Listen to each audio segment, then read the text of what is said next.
Hello.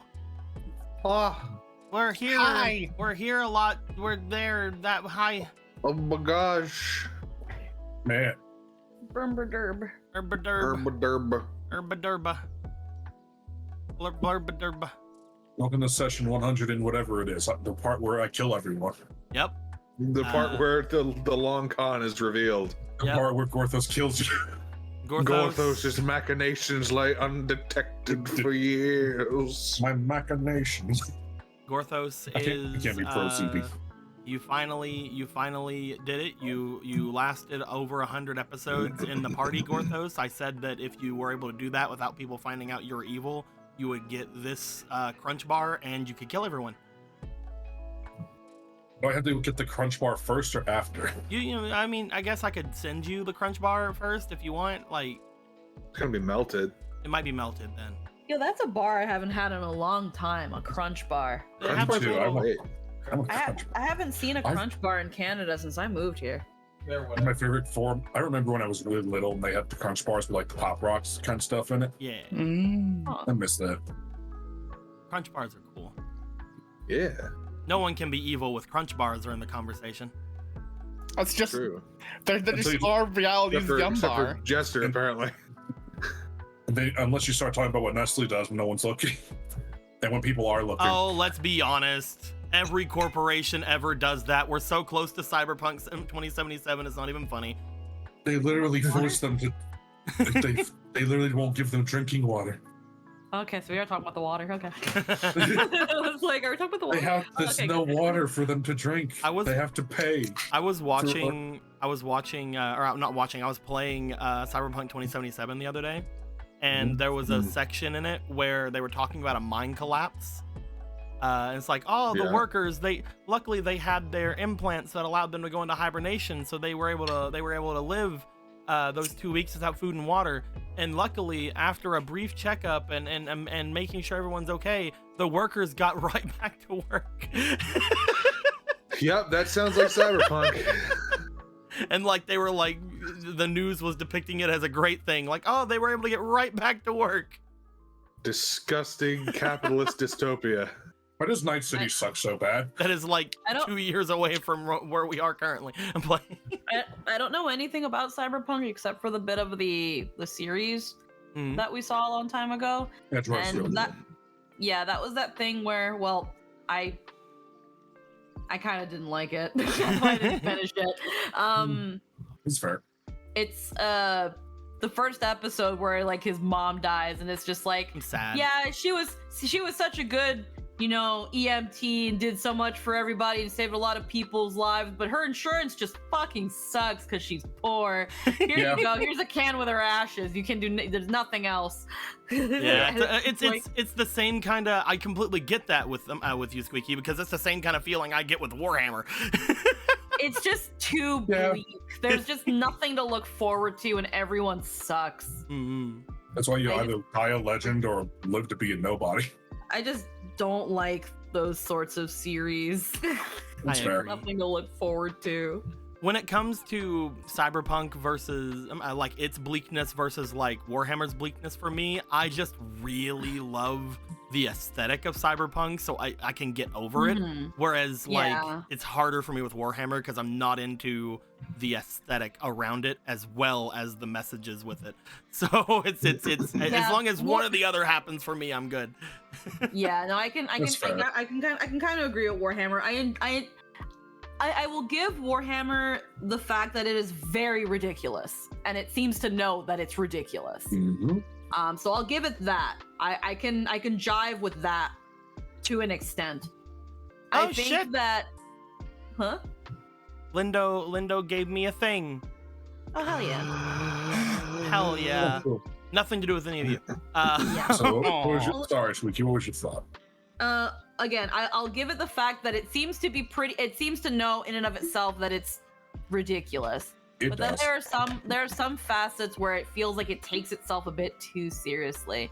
And my only gripe with Warhammer itself is and at least this was the experience with like playing 40K, even though I love the system, The was system's so that good. the lore is too like tight. I can't think of a proper word. The lore is too tight. Oh, like it's very just like black and white. It's very just like this is how things go and this is how things go. Like no wiggle room. Yeah. That's the thing about the wiggle room is it depends. Wiggle. Yeah, no, I know at the end of the day it depends. I'm sure that once you get further into the series, then obviously our gripes start like pushing a little bit away. I do get that. No, but your gripes are completely valid. Like what you're saying is absolutely fine. Like, yeah, I can't defend everything about Warhammer. There's a lot that's just kind of. I'm sure that like any series, once you start learning more about it and start learning where those wiggle rooms can be, things become better. But getting into it, especially, luckily for me with Cyberpunk, I got into it a long time ago. So it's harder. I think it'd be harder for Squeaky, who's just getting into the series today, how it would be, or like last year, that it would be harder for them to jive with that kind of thing, especially not knowing the really cool parts about it. Just the same thing with Warhammer. Like with Warhammer, I'm sure that whenever I was speaking with a lot of people who knew about it, they were always talking about like, oh, this really cool space battle. Oh, the god over here, basically. Oh, this really cool thing. And then, but we have to play. We're in Shitville. We're in Shit Planet in Shitville, and we get to go through the shit. Yeah, Hive Cities are not a great time. Yeah, no, that was that thing where it was just like, I see and hear all these cool things, but I can't experience any of them. Yeah, when you step away from Hive Cities and go to other places, sometimes Hive Cities depends. Dude, you know what was really fun, Squeaky? The thing before we got to the Hive City. I loved being in space. The space colony thing was super cool. I liked it.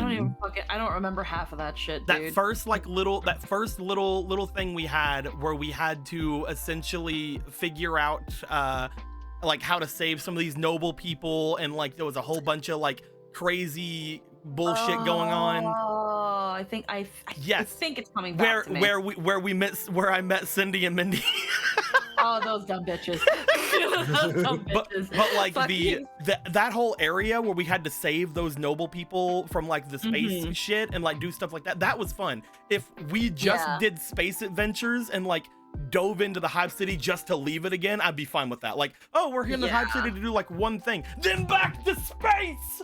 Yeah, that's some better Warhammer. That's like Rogue Trader stuff. That's way better. Yeah, that I think that was where it was supposed to end up going. It was supposed to go into more space adventures after that little Hive City section, but it just Yeah, the thing is though, having the toilet flush button would have worked. Fuck, I just keep finding more reasons to add more buttons. Yeah. But I will say though, on the toilet. The thing about Warhammer is that any version, Fantasy, Age of Sigmar, 40k, whatever, it is objectively so fucking dumb and ridiculous, and it lives in it. It embraces that. People, on the other hand, sometimes don't quite get that.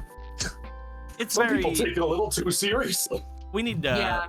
I would love to like look into some other Warhammer lore stuff. I'd love to eventually. Run a fucking Warhammer game. I can do that. We'll see. Hell yeah. Sounds fun. I'm not bringing back Seki Baku. I think I'm never gonna bring her back. She's fucking cursed. Do it. I challenge you. No, I'm not doing it. All right, Squeaky. When we're done with Zelda, we'll do a Pokemon game, and you can use Seki Baku. No, I'm not.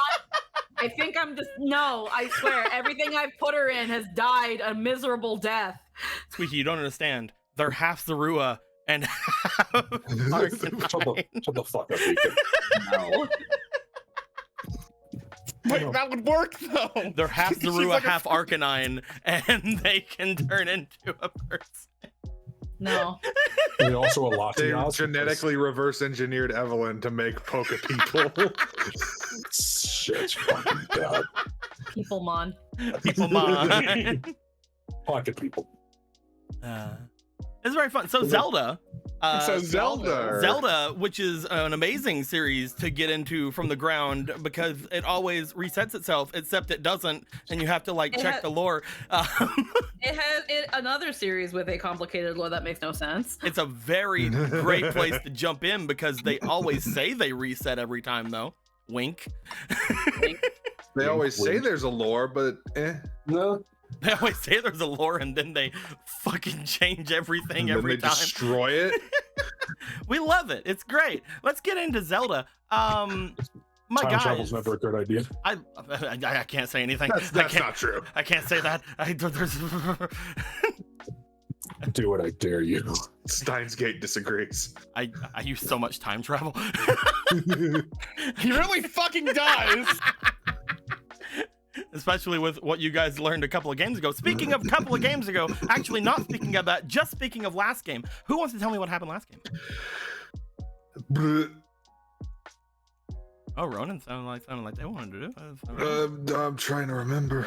That's what that was. That's I'll roll the a remembering D4. sound. I'll roll a D4. I'm going to start on Ronan. That means Ronan is 1, Marco's 2, Gorthos 3, and Polo 4. Let's see. Yep, it's Ronan. Okay, cool. Also, the call to like who wants to do it this time is really just a call. Is like, Squeaky, do you want to take it away before I roll? That's like, basically what it is. Yes. I don't want to do that. Instead, I want to link Featherless Rito.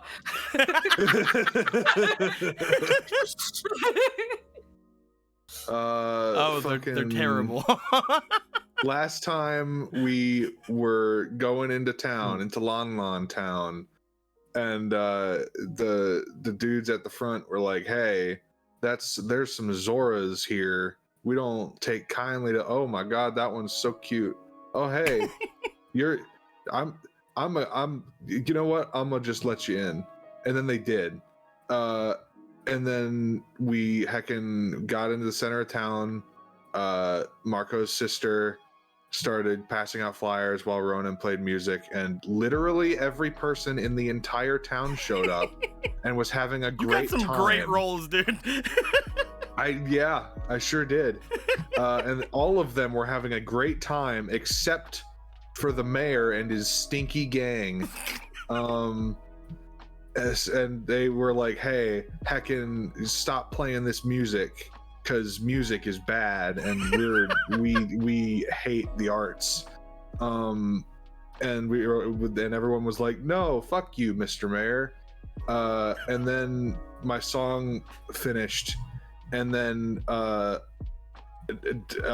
everyone was able to see the mysterious Starbucks boys, who were in robes and skeleton people that were hiding, but we could see them, but no one else could. Now everyone can see them, and the mayor's like, "Fuck, everyone can see them." Also, I was just terrible the entire time. Yeah, and we realized the mayor wasn't being controlled by anybody, and he was just a big old jerk. So I fucking beat his ass. While fucking the small child pinned him to the ground. So I beat his ass. He got destroyed by 3 Zora, the thing he was scared of being in the city. The three Zora beat his ass. I think we just proved why the Zora shouldn't be. I'm playing. No. We're the good guys, so it's fine. Yeah. And then Gorthos stared one of them down and was like, "Hey, fucking sit." And then he's like, "Okay," and he did, because he pissed his pants and was afraid of the big skeleton man. And Marco was like, "Hey, you over there, guard boy, you really want to be a dick? Because you could like not be a dick." And he was like, "You know what? You're right. I won't be a dick." And he decided to help us kill the weird mud men, the weird skeleton mud men.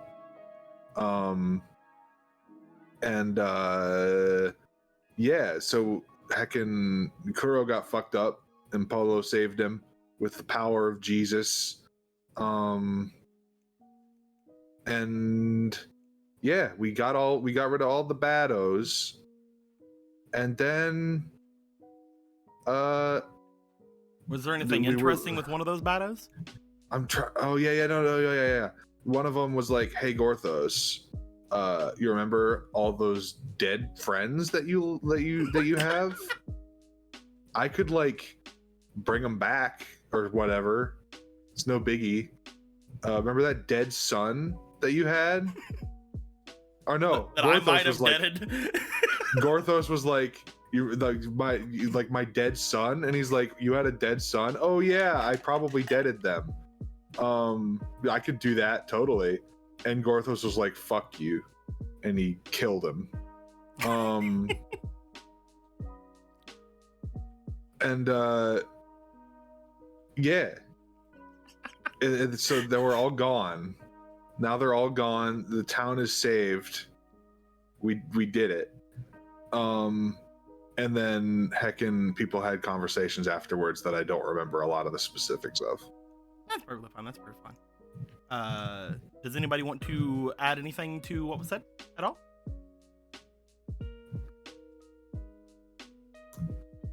All right. Well, all right then. I guess that's what happened last time.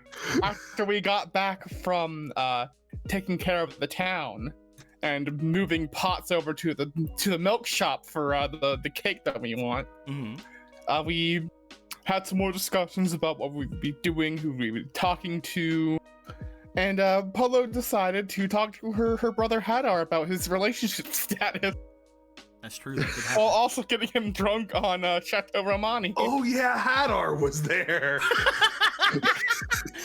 And we all immediately clicked on the fact that Hadar and Misty definitely have something going, with the fact that she tried to hide from him when he showed back up, but then they went off and talked, and she was happy, and he smelled like her, according to Polo, and it's been great. They talked about it, and it's cool. There's the great sibling bonding moment for these two.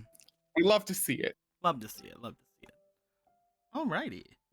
That was essentially everything that went down. I will go over toward the Ronin boy and give you absolutely nothing because you didn't have anything. So I'm gonna go and copy it first, and then I'll give it to you. Oh, okay. Blah. So get this shit out of here. I don't fucking need this shit. But bloop bloop. I'll give you 2 Zorka Spalations, and I will also give a Marco Spalation as well. For me? Well, never mind now. You're too enthusiastic. You fucked it up. Okay, then I'll go die. Oh, there you go. That was enough of a backpedal. You can have 1.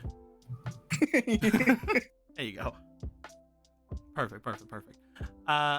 With all that being said, in the end of last game, you guys basically knew that you have around 2 days-ish, maybe a little bit over, to do some prep stuff.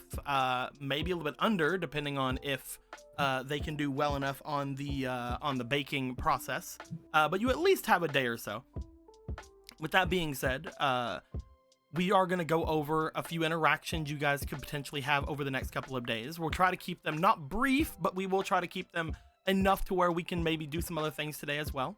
But we did just have the conversation with Polo and Hadar, and other people were set up to have some conversations of their own. So I think what we're going to do, coming back into things, is we're going to come in with Marco and Misty.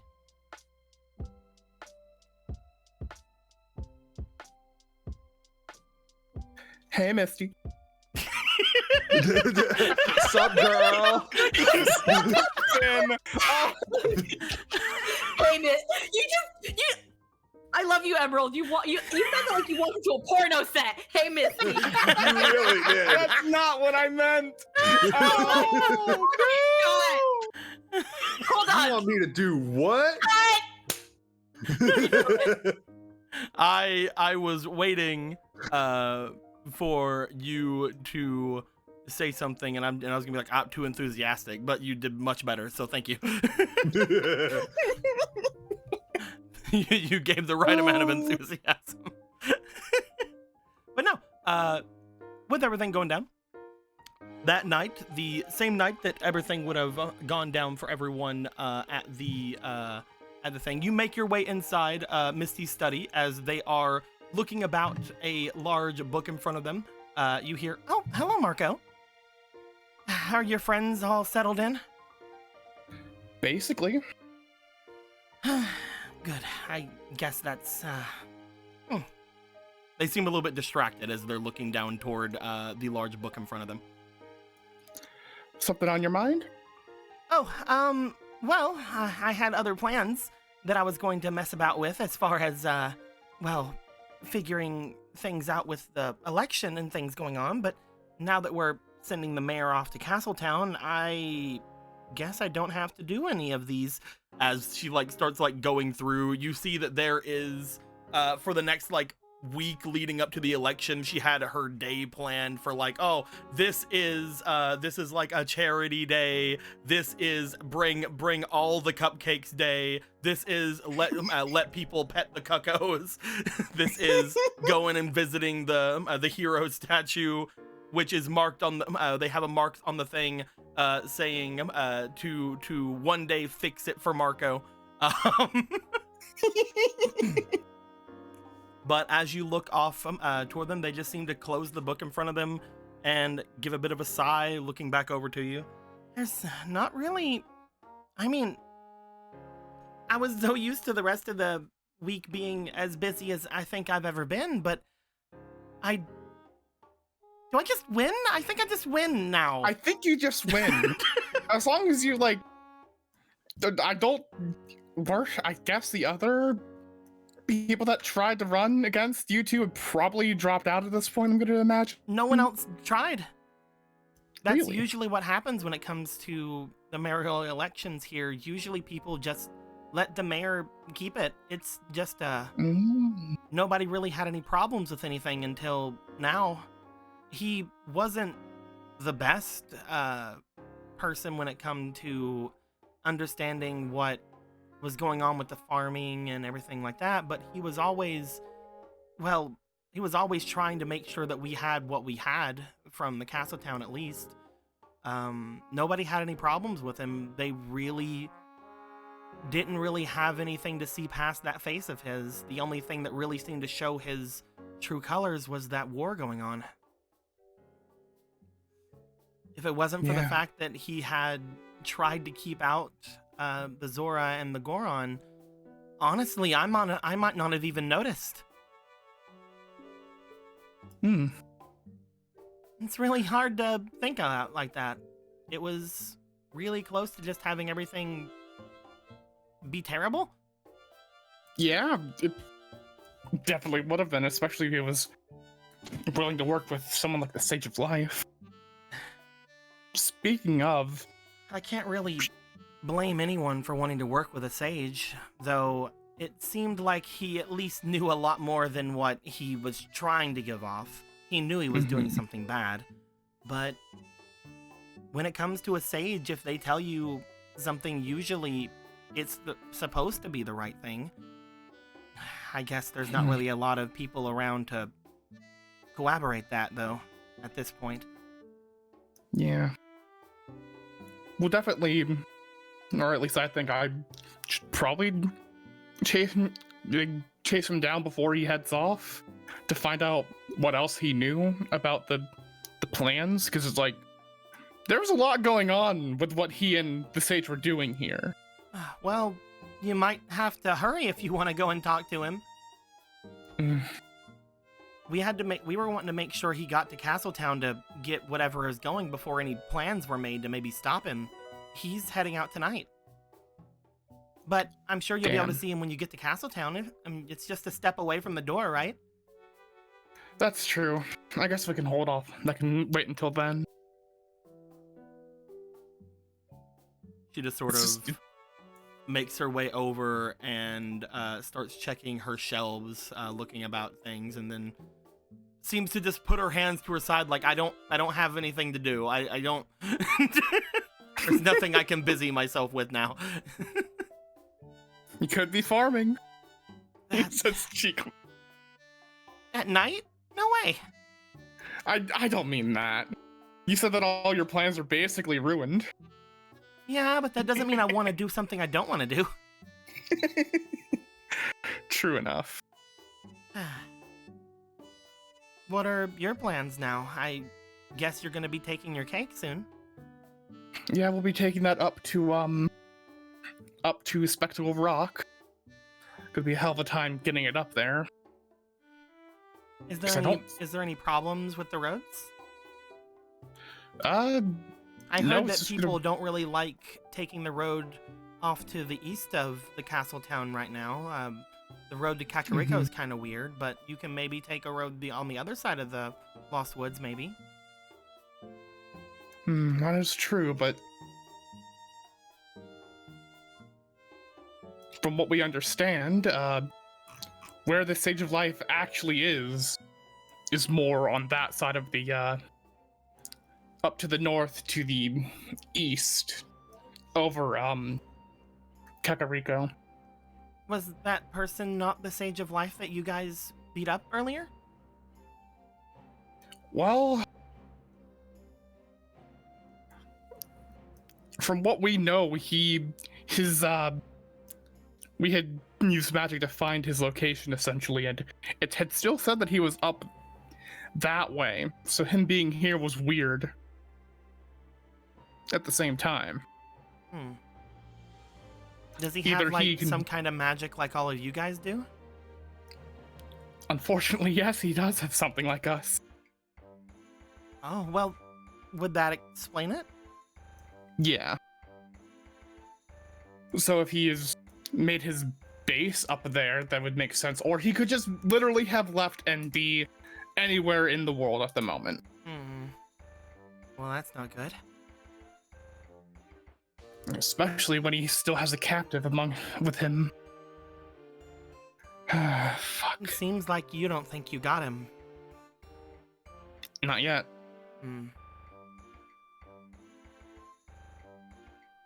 She makes her way over toward her book once again and just starts like filtering out off to the end of it where there are the ends of what she's wrote down.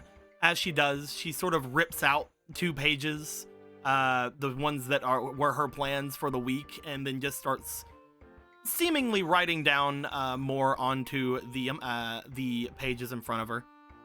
There we go. As she does, she sort of just sits down on a stool that's nearby it. What you doing? Well, I'm gonna try to remember everything that thing told me. Whenever it was trying to, you know... Be weird? Yeah. As she is sitting there, I'm sure that maybe if it told me something, I might be able to give you something about it, but I don't remember anything much, especially with everything sort of being foggy about all my interactions with them. But ever since Ronan did what they did, and ever since Morgan started talking with us about things being a little bit better, I was thinking maybe I could go over everything, and if something slipped out, maybe I can give you some more information. That's right. Morgan also was affected. Was she with you when that happened? Marco, I don't want to be weird. Was she with you? Is all I'm asking. No, I don't want to be a weird older sister or anything. But they were trying to. He was trying to get with all of us. Yeah. He is a weirdo, a freak, a creep, and a monster all in one. I do hate him forever, yes. As she looks about at the pages in front of her, I'll see if I can talk with the 2 of them too and see if they learned anything. If we put everything we might have chatted with him down, even some things that are a little bit fuzzy, maybe we can give you something. But I don't know. I'm honestly just hoping he's gone, but if you think he's not, then we need to get this down. And I'm suddenly free for the next couple of days, so she shrugs. Thank you. I really appreciate it. This isn't over until we hopefully be able to save the one that he kidnapped. As she looks to you, I'm just glad that they're out of Hateno. Not Hateno. I'm just glad that they're out of Lon Lon. I am too. And unfortunately, it'll probably seem the money is going to stop coming in for y'all. Oh yeah, we never really figured out much about that, did we? No. Unless they were seeking in fool's gold with that. Though I feel like somebody would have said something about missing rupees at this point. Yeah, I mean, honestly, when it comes from the fact of all of our money can just be grown from the ground, it's hard to imagine anyone artificially making it. Mm. I guess that's one perk to our money. Yeah. Oh, great. That's gonna bother me until I can talk to him back in Castletown. Well, if there's anything else you need, you're obviously welcome to take anything you can from here. Of course. Thanks. This is still your house, you know? I know, and hopefully you'll be able to see me more often now. Even though you ran off. I went adventuring. It's an incredible one so far. Yeah, and except for all the bad things that have happened. Yeah, and apparently you sent us one actual letter, and that's it. Listen, I got sent a month back in time. I don't know what you want me to say. Well, you're a month out of time. You've only sent us one letter since then. Well, now I won't need to send more. I can just talk to y'all in person. And before we were like, oh, Marco's doing so well. He's even sending us all this money back. He's probably doing rather good, and we know exactly what's going on with him, and he's definitely not hurt in a ditch somewhere. And now I realize it was someone trying to embezzle things or whatever with us, which means you never talked to us even once. Looks away.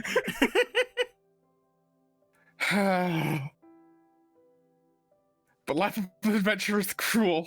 It takes one away from their family far too much. I suppose that's true.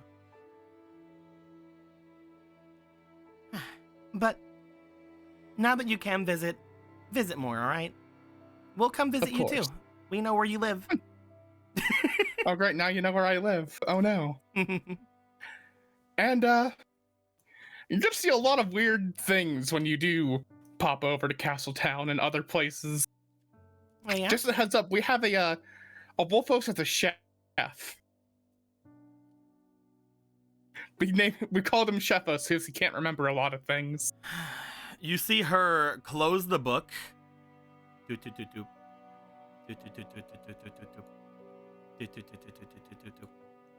Marco. Yes. Yes, Misty. You had a chef and you didn't tell us. I mean, Polo's one too. We could have done so much more. A monster chef when we're using monster things. Y'all were basically done by the time we arrived. Throws hands up, walks away, puts arms together, crossing in front of them, humping loudly.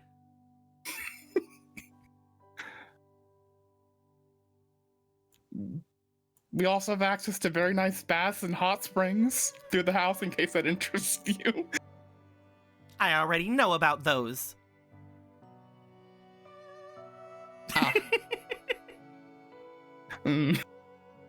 I'm gonna have to pay a visit to your chef then. Maybe then we can get your stuff done a lot quicker and you'll be out of my hair for a little while. All right. I'm sorry. That I wasn't thinking of the family when I couldn't have possibly known y'all were making food with monster parts. It's my bad. Harumph.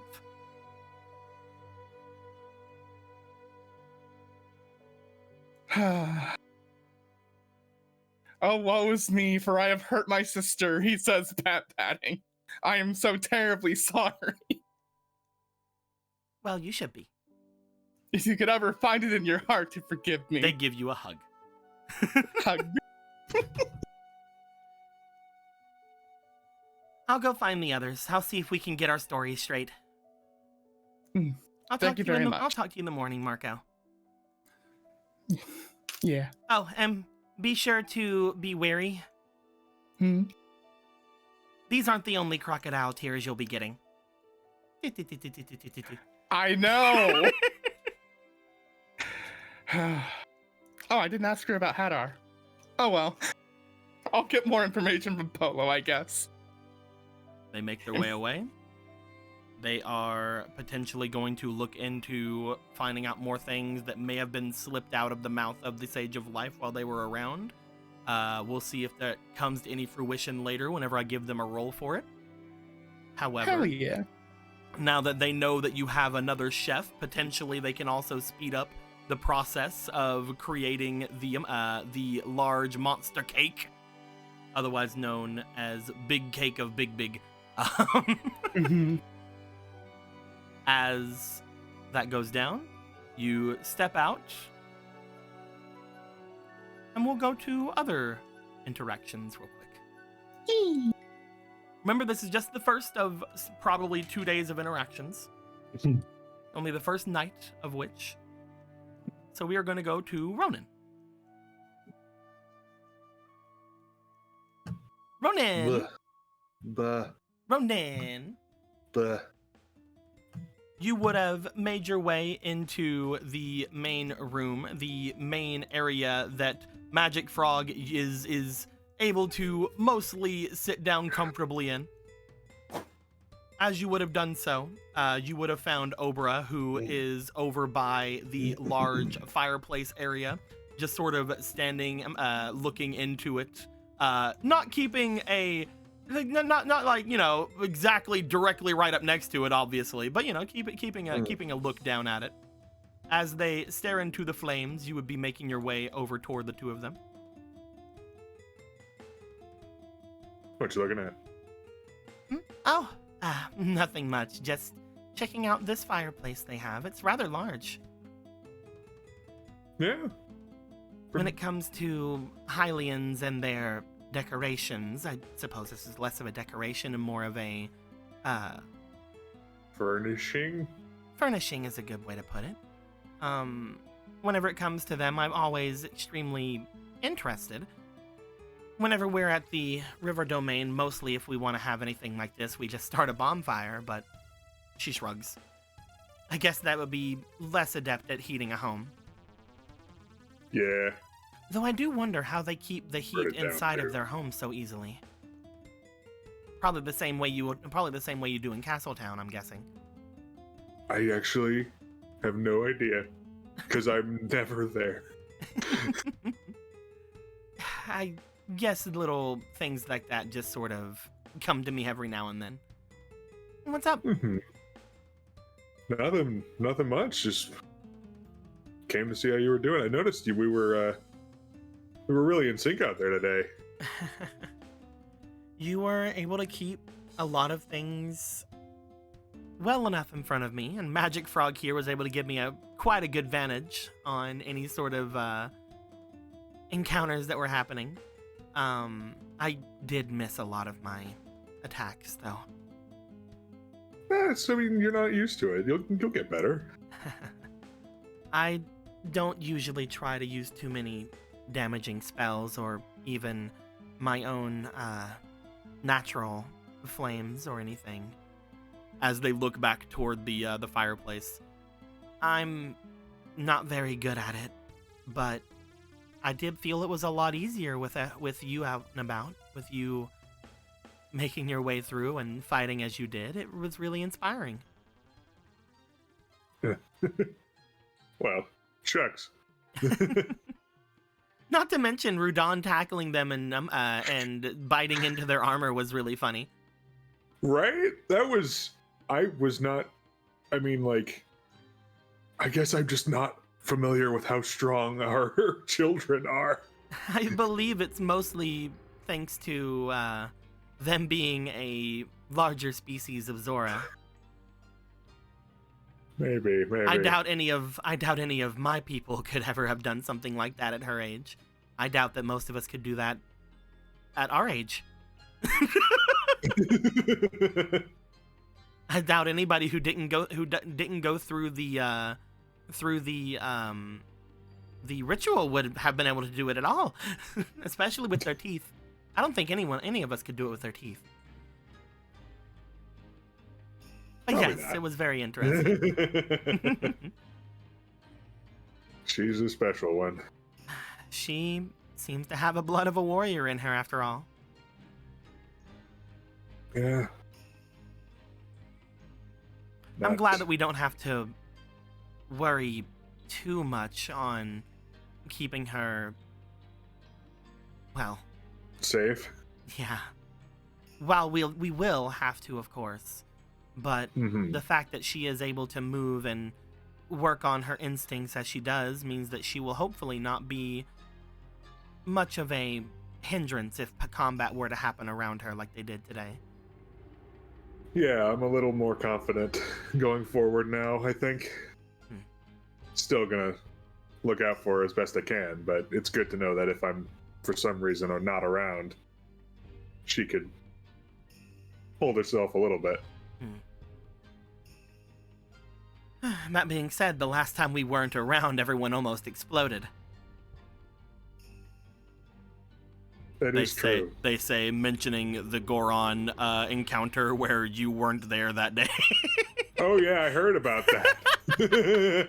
I was like, just kind of playing along with it in character, just thinking I forgot. But no, it's the thing I wasn't there for.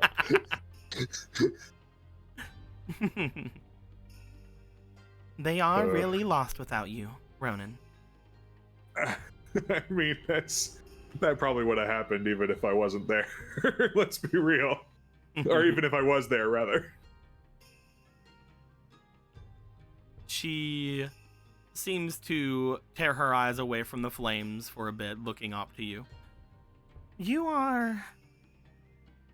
I suppose I could be saying this with a bit of bias, but I do believe that you are quite essential to this group.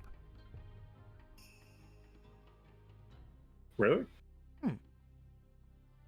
If it not for you, then a lot of things would be a lot rougher. I think we saw that especially whenever we were watching the carriages for them. And today, especially, seeing you bring everyone together like that, everyone in the village. If it not for that, I'm sure that there would have been a lot more problems with us defeating the mayor in the center of town. Probably. I wonder if anyone even noticed that Marco's sister pretended to fall down the well. Yeah, I don't know. They were probably busy fleeing for their lives. Yeah, it probably seemed like something that was happening. It happened like directly after, so. Yeah. Well, thank you for saying so. I like to think I help out. Way more than that.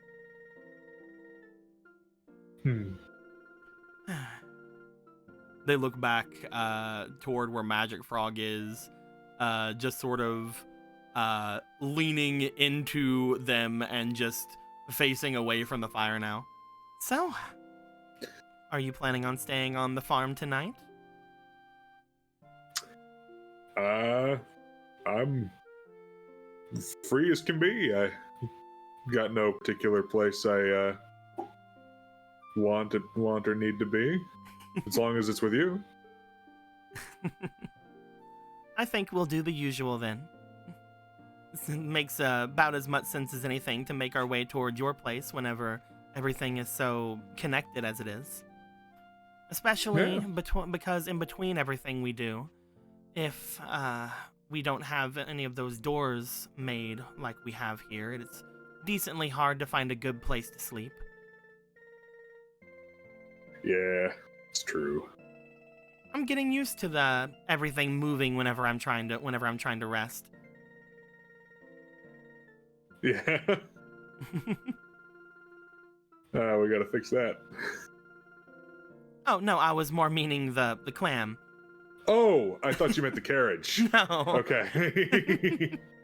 That I can do away with. Alrighty. As she walks over towards you, she will take your hand in theirs. Mm-hmm. They clasp like a bunch of degenerates. What? Marco, you step out and you notice the most foul thing you've ever seen in your life. You see this public hold hand.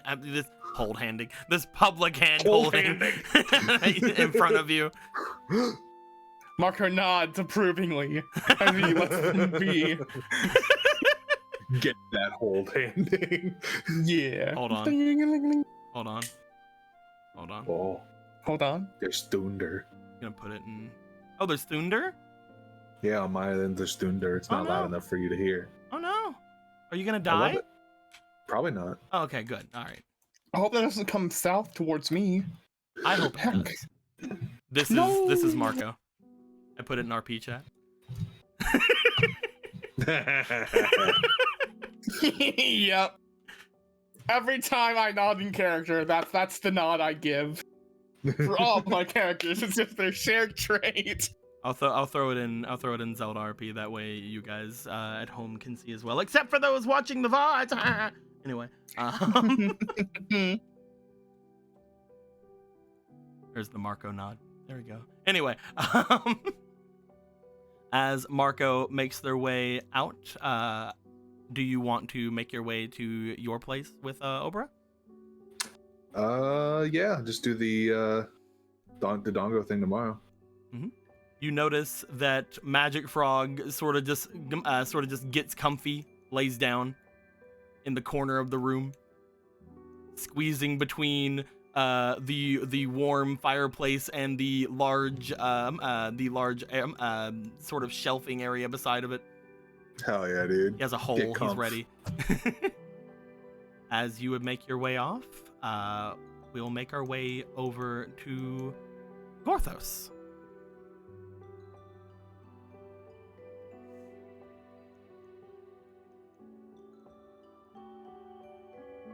My boy, my Gorthos boy, my boy, my Gorthos, Thos.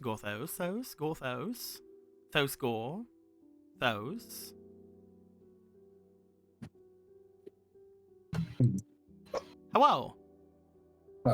There you are. Hello. Thumbs on that. No, you're cool. You're fine. Gorthos, you had decided to make your way over toward where the mortal goddess Zelda was.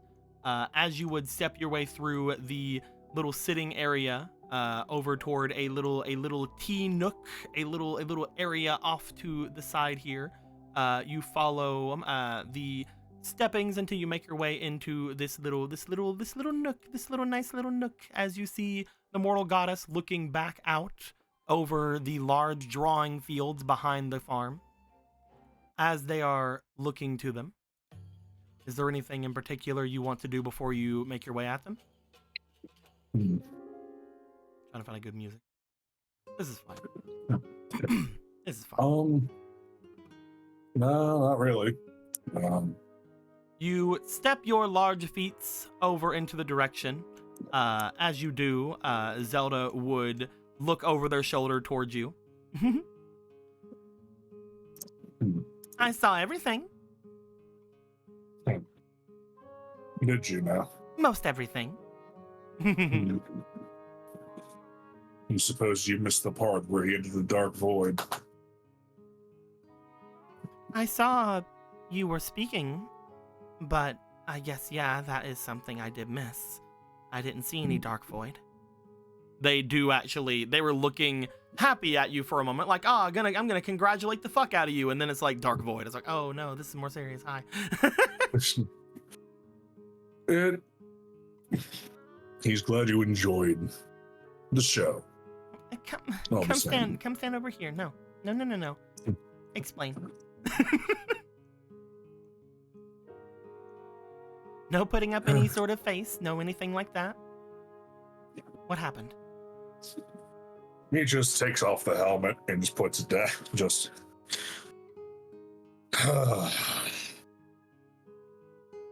He just looks at Zelda. Aghanim. Aghanim. I know that name. He's the sage of the Temple of Time, the sage of life, and perhaps 1,000 other titles.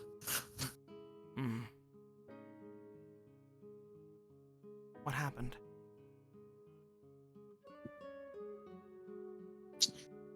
He offered a lot of things.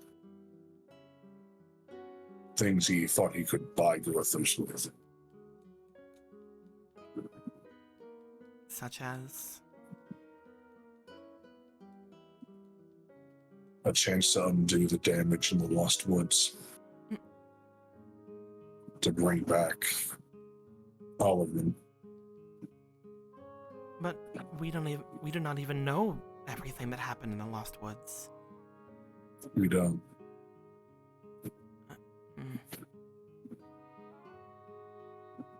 What did you...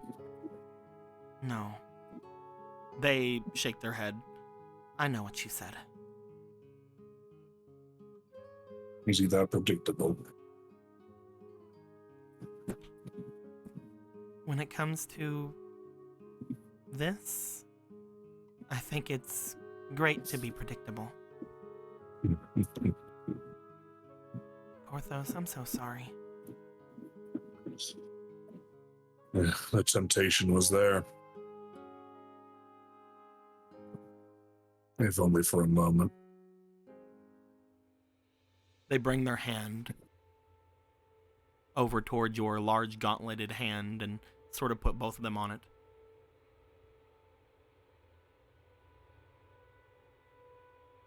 Gorthos,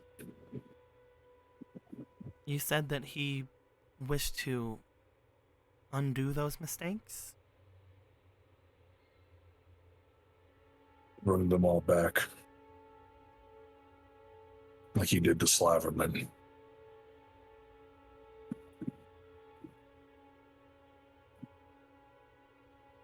And he might have tried to do with Link. None of those were mistakes.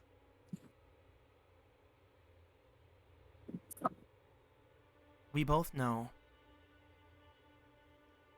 what happened to the mortal here that carried their spirit. That was no mistake. That was a murder. And what happened to those in the forest?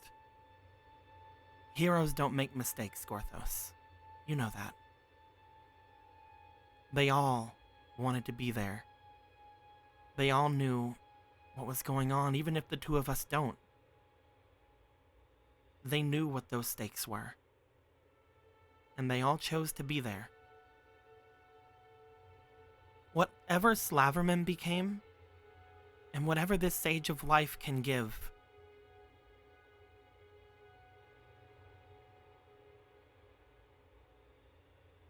they put their hands closer on your gauntlet. They pull it closer to them.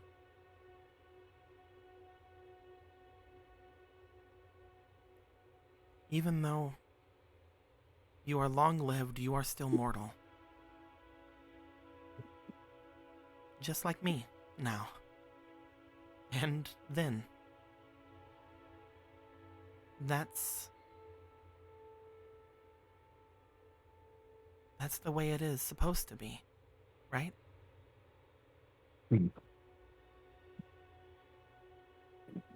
If death has no consequence, if they can just be brought right back, who has it in them to really be a hero?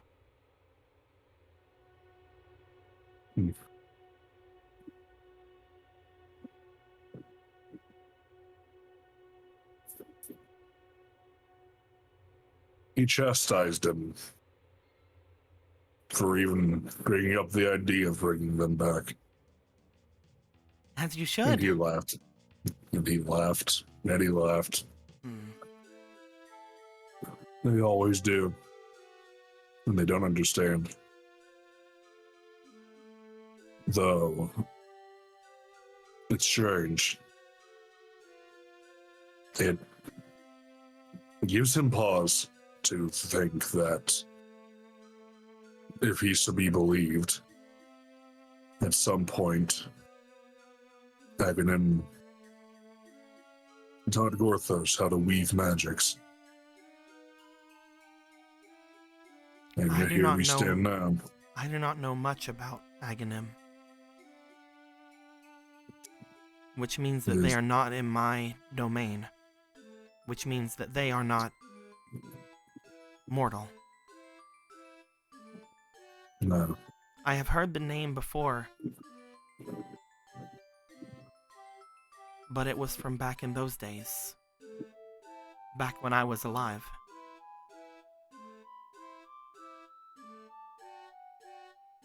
This might be one of the few creatures on this world that are as old as Gorthos. Maybe older. Maybe. Some part of him feels bad that a repository of ancient knowledge might be lost in this world. But another part of him feels like there would be a deep satisfaction in crushing this argument. All the same. I do not know what will happen to them if you do. If they are someone beyond my sight, I do not know what happens to those beyond my sight when they perish. It is the same for what might have happened to that spirit that Polo had spoken with, that god of the sun. I do not know what happens to gods whenever they fall. They don't stay, and I doubt that this Aghanim would either. That being the case, if they are truly the one that is responsible for Slaverman, for Link, for the incarnation of him that perished before you awoken, this world is definitely better off without them. They say this as they do. They're like, they kind of like look down. They say it very awkwardly, as if those words have never came out of their lips. And that sequence before.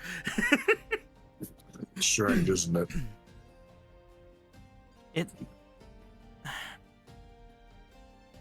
It is difficult. I forgot. I almost forgot what it felt to hate something. It's not very godly of me, huh? Very mortal, though. He's sure gods have plenty of emotions. I'm sure they do too. I never really got to see much of them. I don't recall, at least, having much interaction with those around me, mostly because I felt lesser, I suppose. But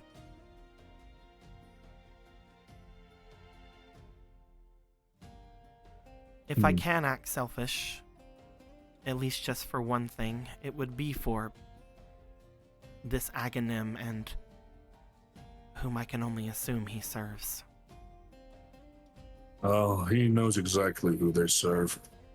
Spoke it proudly.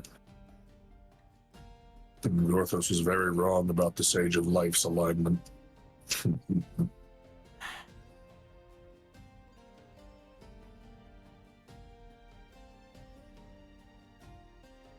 Did you really think yourself lesser? They sort of like let go of your hand and turn away a little bit. He doesn't let go.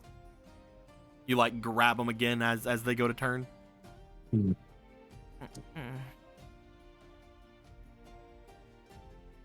I always felt like an outsider, trespassing in the realm of gods. You earned that, Zelda. You earned it. You had every right to step into the realm of the divine. More rights than most things and wish to do the same. It's strange. There are people that I've seen throughout the time that I've been around.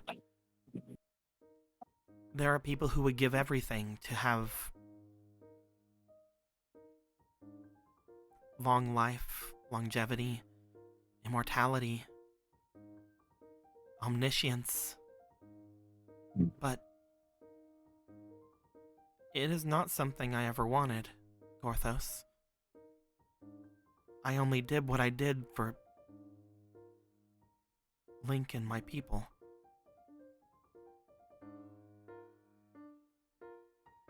Yet there are so many people like Slaverman out there who would do anything to have what I have.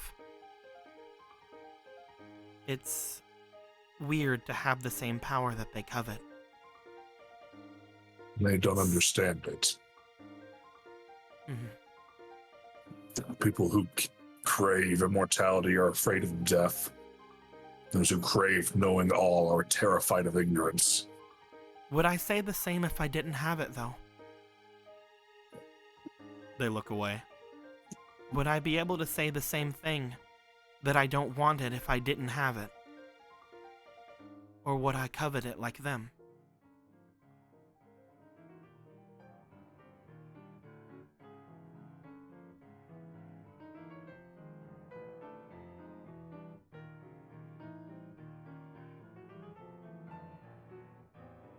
He does not know. In all honesty, there are times when he feels his existence is a curse. A curse? She looks back to you.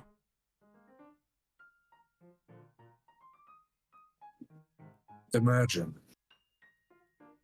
what it has to be like to have the dearest companions, a friendship so deep that they could transcend anything, and then failing them, everyone.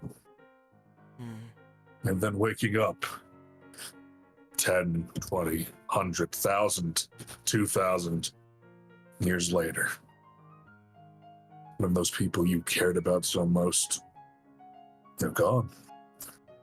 Their name, their likeness, sometimes their entire lineage vanished. And you can barely remember what their name even was. And how you felt about them. It was a cruel fate that Demise gave you. You were already tired of it whenever I met you. I could tell.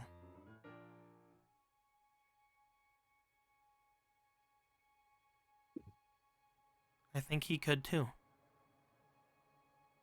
Whenever Link had met you. I think we both could tell that you were tired even then, Gorthos. So what changed? You could have ended up like Volcircuit, you know? You could have just kept your way away. Kept to yourself all this time and not risked anything.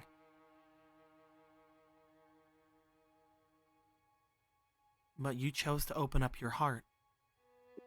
You chose to work for the good of the people, and you chose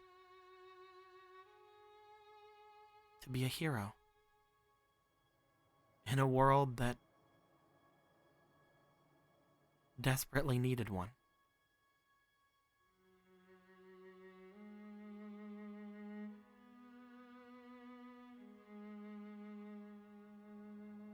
What changed was you showed him that he had a choice.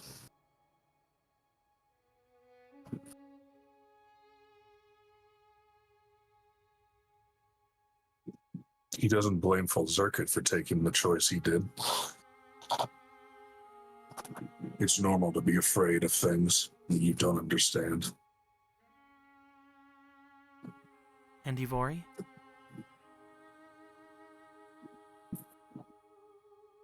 She complains. But she cares. Maybe not as much as Gulthos. But she wouldn't do the things she does if she didn't. You have a lot of faith in her. I wish that I could say much to her merit. She, even when you are gone or whenever I am above, she hides herself from me. It does make me wonder what she does when you're not around.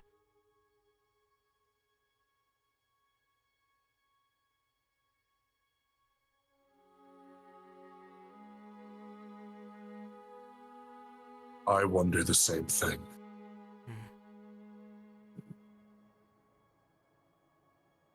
Gorthos. But she's...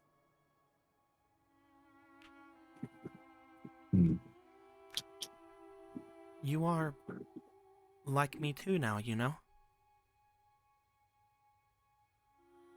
Is you on the precipice of godhood? No, I mean...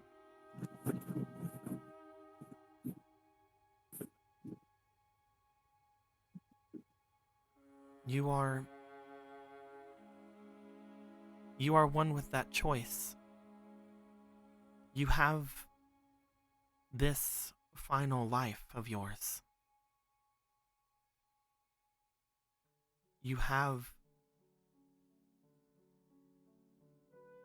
whatever you want to do with it.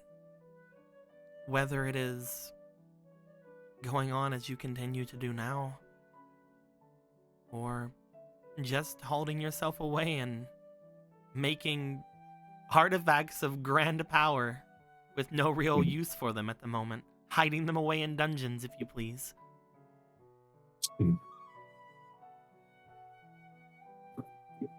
For the first time, and I don't know even how I would feel. I don't know how you are reacting to it yourself, but for the first time, you are feeling what those that mortals feel. Eventually, there won't be a time where you close your eyes and 10, 20, 100, 1,000 years pass for you.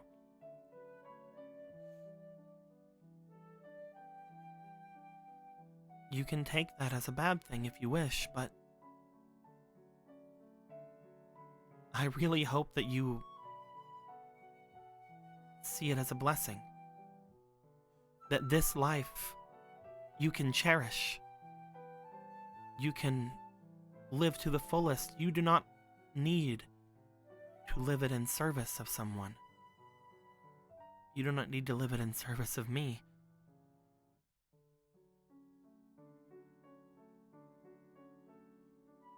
If this is too much, Gorthos, all you need to do is tell me. Omniscience has its perks. I know places we can go. And nobody would ever bother you. But I know that you wouldn't be happy with that. But at the very least, I can tell you, you no longer have to worry about these people. Ronan, Polo, Marco, everyone else here. You can share this life with them, and when they perish, you are not doomed to an eternity without them anymore.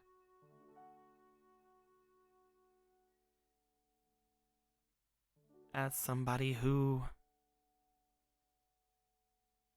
died and gained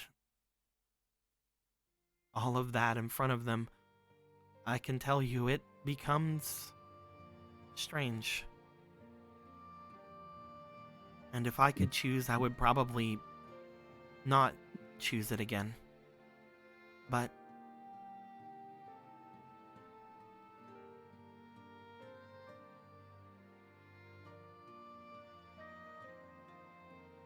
whatever you choose to do, I'll be right there with you. Whether you choose it for yourself, for your own wants and needs, or what I know you're going to do.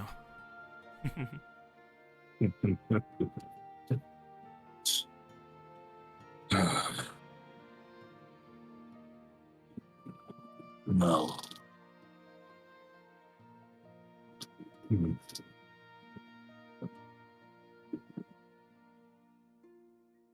He most certainly can't just up and leave, now can he?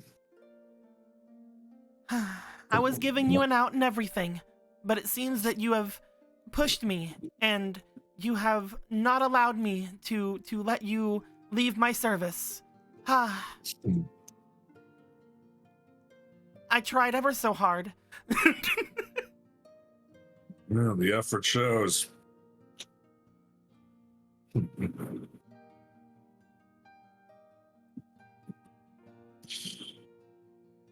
Though I did feel that I didn't deserve it, being amongst all the others. But if this is what you choose with your final life, then I will promise you, Gorthos, I will also do my best. And I will become a deity that is worthy of devoting myself to. And I won't consider myself lesser than any other.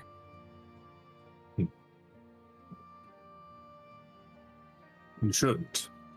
I refuse to serve a lesser being. It's a joke. It's fine. I know. I've never been good at those.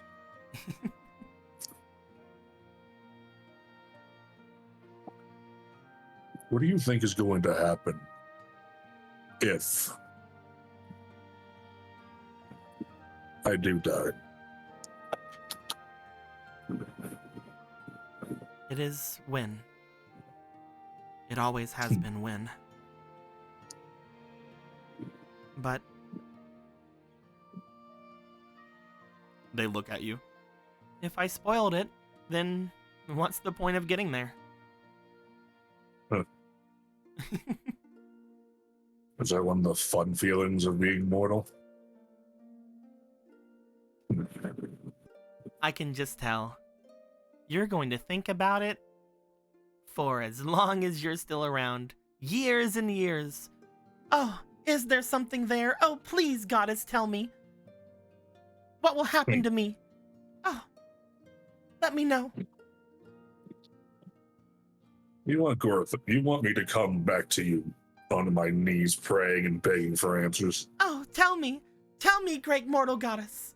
Tell me what is there beyond. If our communion back then was any indication, a lot of fog and white light. Oh, beg of me. I beg you, tell me. What lies beyond this mortal coil? You'll find out eventually. That's something that I won't tell.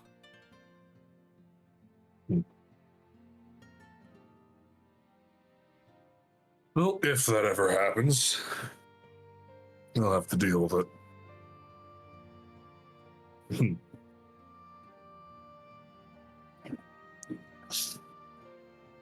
But considering once Demise and Ganon have been put back in the ground where they belong, that should be done with the rest of...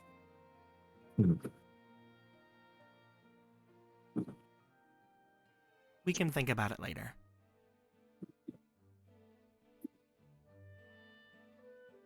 Yeah, later. After all, we're all so close to retirement. No, I'm playing. No, I'm playing.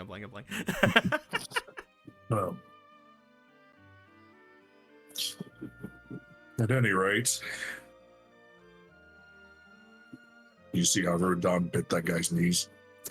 Oh, it was wonderful. Argo had everything going on his little scanny scry thingy. And he was also able to play back things that had already happened before. We watched it 12 times. Does he still have it? He should. This will be the rest of our night. As the mortal goddess takes you to their tiny Kokiri Tivo, and you guys potentially watch more of what happened during the fight, seeing over and over a tiny little Zora lady pouncing and biting into a fully armored man until he was whining on the ground and then got beaten mercilessly by a giant fish. Cascaded with fire by a fish wife. If you see right there, you can see that she has the natural instinct to go for the heart, much like Vora did.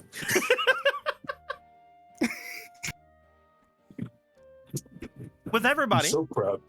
Eventually, whether you make your way to the embrace of another, or you are entirely hammered and just fall asleep on a couch, or if other things go down and you just watch TiVo all night, eventually, the next morning will come.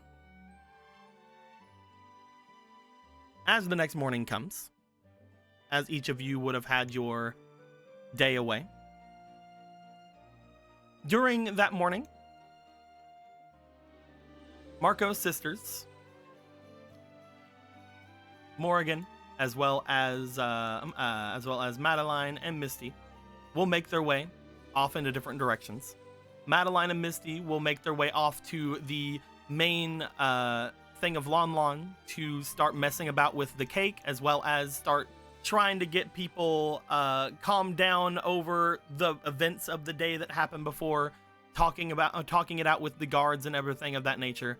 Morrigan will be tasked with going and attempting to speak with your guys' chef, since it was told to them that they were a Wolfos and they called dibs.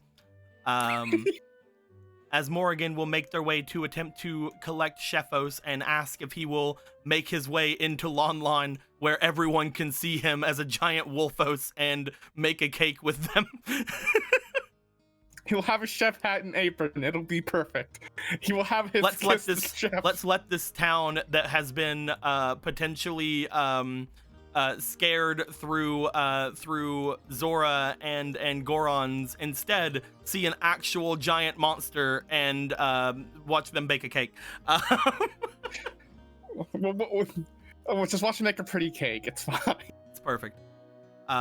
You guys would know that it would eventually be in all of your interest to figure something out for the day. So I would go to each of you at this point and tell me, what would you like to do during this day? I will say that with the addition of Chefos, this will make a bit of a dent in the time that it will take for the cake to be baked.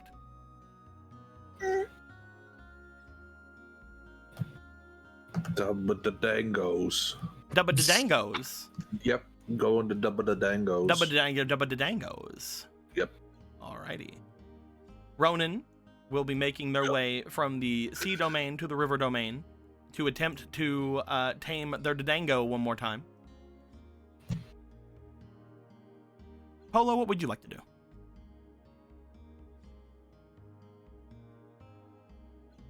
Marco, what would you like to do? Well, if you will allow it to be a thing to happen. Well, then I guess you gotta go to Gorthos then. But then, I mean, the next thing potentially. The next thing you say potentially, but not the thing, not that last. Not the first thing. Okay, This thing though, this thing, baby. Okay. Could I maybe go and try to get some more of that Sheikah training from a certain Sheikah, or at least get started on that? Because if we have time, it's like I don't know what else to do with Marco's time. I don't think going and finding the horse shrine on his own is a good idea. I think that's a group activity. You want to go and seek more training from Roki? From why am I blanking on her name? From Kira. From Kira, yes. that might be more difficult because you already chose what you want to do. Yeah, you're sorry, I just needed a second. You already chose either Roki or Kira. You already spat in the face of the weapon I training. did not spit in her face.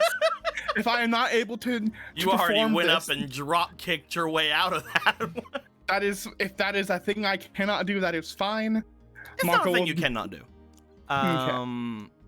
If you would like to, again, we had mentioned that the cloning technique that you have learned is the basic cloning technique that both of them could potentially use, as well as the one that Jasna had learned as well. If you would like to attempt to learn more from Kira, we can test that out. You will have to eventually choose which path you are going down, like for realsies though. I thought I did. I mean, with Roki, but I mean, I don't. That's what I'm saying. That's what he's saying. Okay. Yeah, I will will allow you, if you would like to, seek training from Kira, maybe learn something small from them. However, after this, you will have to basically choose between Roki and Kira. If you're fine with that. I'm fine with that. Yes. Okay. But yes, we can definitely do that. We can have you maybe learn a tiny thing from Kira and see what go down with that. You would have to do some rolls, and you'd have to take a couple of days. Similarly to how we're doing the Dodongo thing, it might take a little bit of time. But we will see. Gorthos, what would you like to do today?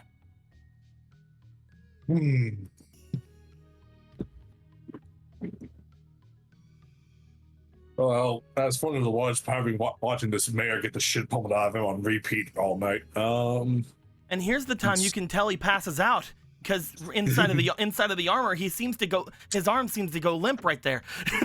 Oh yes, he does.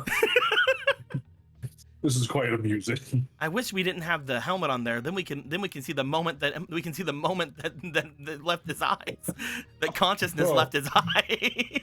You want to? That is a shame. You want to see where a man's spirit breaks? You just rewind and zoom out right over there. You see that knight? Oh, look at him! Oh yeah. You can actually see as they're like doing like pause framing forward. Right here is where he pooped himself.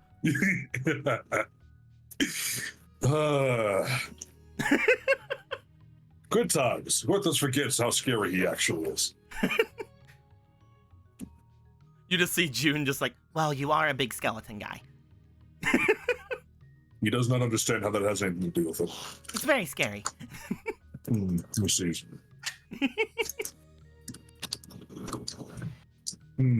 Well. What would you like to do for today, Gorthos? There is a lot to do and a lot to think about, but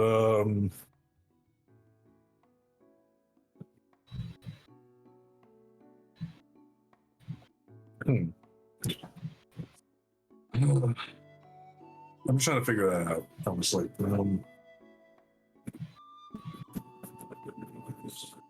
I love how King Mita says to the idea that Shefos is coming into town, and this is how Lon Lon becomes a town of monster tamers. I know. Answer. Oh, sorry. We'll get. I just want to make sure what everybody's doing. We'll get to, as soon as we're done with Gorthos, I'll come right back to you. We'll see what you're gonna do, and then we'll go down whoever I think is gonna take least time to most time. I think that, or most time to least time, whichever one. We can do it. We can mess around. I think that Gorthos and I want to spend some time with Rudon, actually, and their little sword play there. You can definitely do so if you'd like to try to train up Rudon. You definitely can mess about with that. Be kind of like a reverse thing that's going on with Marco right now. Okay, let's see how much faster the kid learns. And what about you? What about you, Polo? First, I didn't have much idea of what I could do, but there is some crafting that Apollo had been wanting to do after stuff. And I remember last game you said that Hadar knows how to do some enchanting. Yep, he can do a little bit of that. So she wants to finish crafting that cloak for Vega that she said she was gonna do, and have him enchant it. Okay, but don't tell Vega I'm doing it. Oh no, I'm having you give it to him. No. Yes. Just fucking grab that ponytail, just whoop, get back here. Yeah, we can definitely mess about with that. With this all being done the way they is, it doesn't seem like anything currently, because of how things have to go about. A lot of this stuff is going to be dice rolls. However, we are then going to be going to the next night for any sort of character interactions, things like that, that's going to be going down. The only one that really seems like it's going to be a thing is going to be the Ronin one. So we'll get to that one at the last. Let's go to everybody's things first, just to see what the bonuses on things will be, what the a potential training time frame may end up being, things of that nature. When it comes to the two that are training, we are first going to go to Marco. Yeah. Marco. Yeah. As you would make your way back into Castletown, attempting to speak with Kira after spitting in their face. I did not spit in their fucking face. You need to stop that. After telling them to leave and never darken your door again. I'm going to stab you so many times with the boomerang. Oh So shit. it'll be even more work for me to stab you with.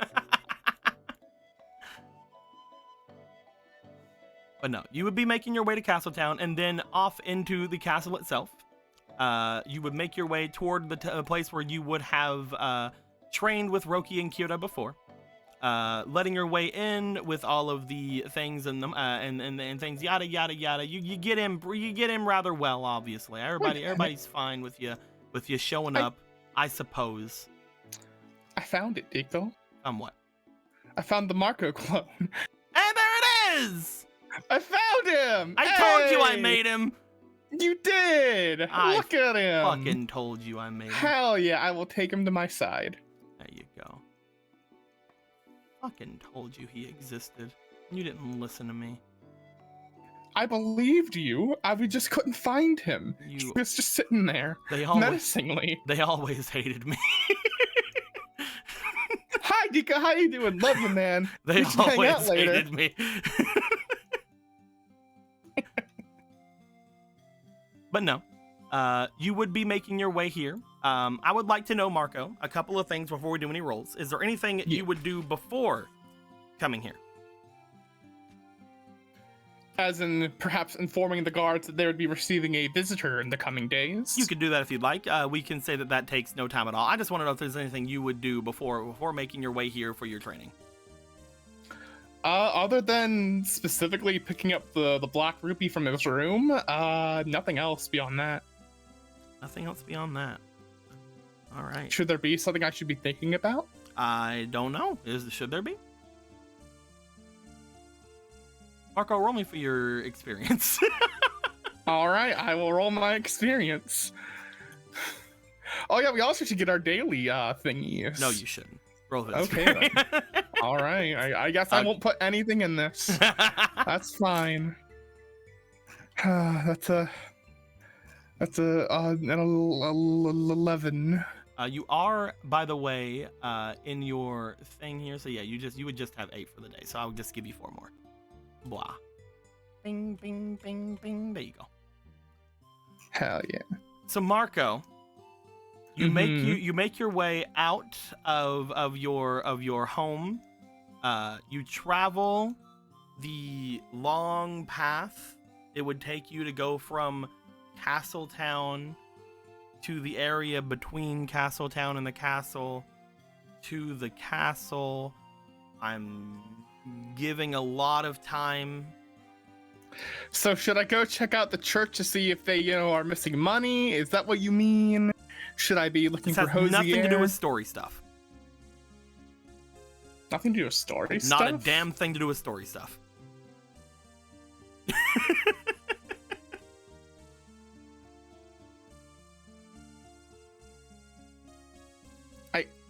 All right, Marco, you get to the point where you go and speak with your potential trainer. You are going to have to convince them to train you, and now you're going to roll with disadvantage because you didn't bring them any fruit. Ah, I see. That was the bit. I see. They had told you before that you whenever you go to train with them that you will bring them fruit. So we will have you roll a disadvantage. You know, how about I just give you this fake card and say that instead of using it, I have a fruit with me. I don't know. I give you a little. Why don't you instead? Use it and just ruin everything. Why don't you instead keep that fake card? Mm-hmm. And why don't you roll me a charm check? All right, I will roll a straight D20 charm check. Do you want it to be a straight D20? You're right. I'll grab this. Let's see here. Do I roll saturation? Wait, no. I'm not going to do that. This is me deciding whether or not you have an apple on you, is what this is. Ah, okay. That's what the negotiation stat is charm. There we go. I will have these two. I don't have anything else to put in. Because I wasn't gonna take $60 from you to give you an apple. Inflation's going 19, crazy. 1, and finally, let's see if I nat 20. No, okay, so 19 altogether. I will say. I guess it's not nat 20. Okay. I will say that out of sheer habit, you don't remember to do it, but out of sheer force of habit, you bring an apple with you. Hell yeah. Oh, that's what you meant. I've completely just... Luckily, you had one apple remaining in your stores. Hell yeah. Because the harvesting had just happened. You guys had just harvested things recently. Yeah. So, you will bring them an apple. You will no longer have to roll with disadvantage, which, by the way, when it comes to disadvantage things, whenever I make those things, that usually means it is imposing disadvantage on you, which usually means you don't get to use other things, which is why I was like, this is a big thing. Now, convince them. I would like you to convince them that you are that you need to be trained. How are you trying to convince them that you are someone to be trained? I would like some help with being able to use my weird weapon better. You see, it can transform into yes, but many how other are you weapons. convincing them? How are you convincing them that you are worthy of their training? After having been offered it and then gone over to their brother, how are you going to convince them? Like, no, I would like more training, please. Give training. Give to me. Give to me the training.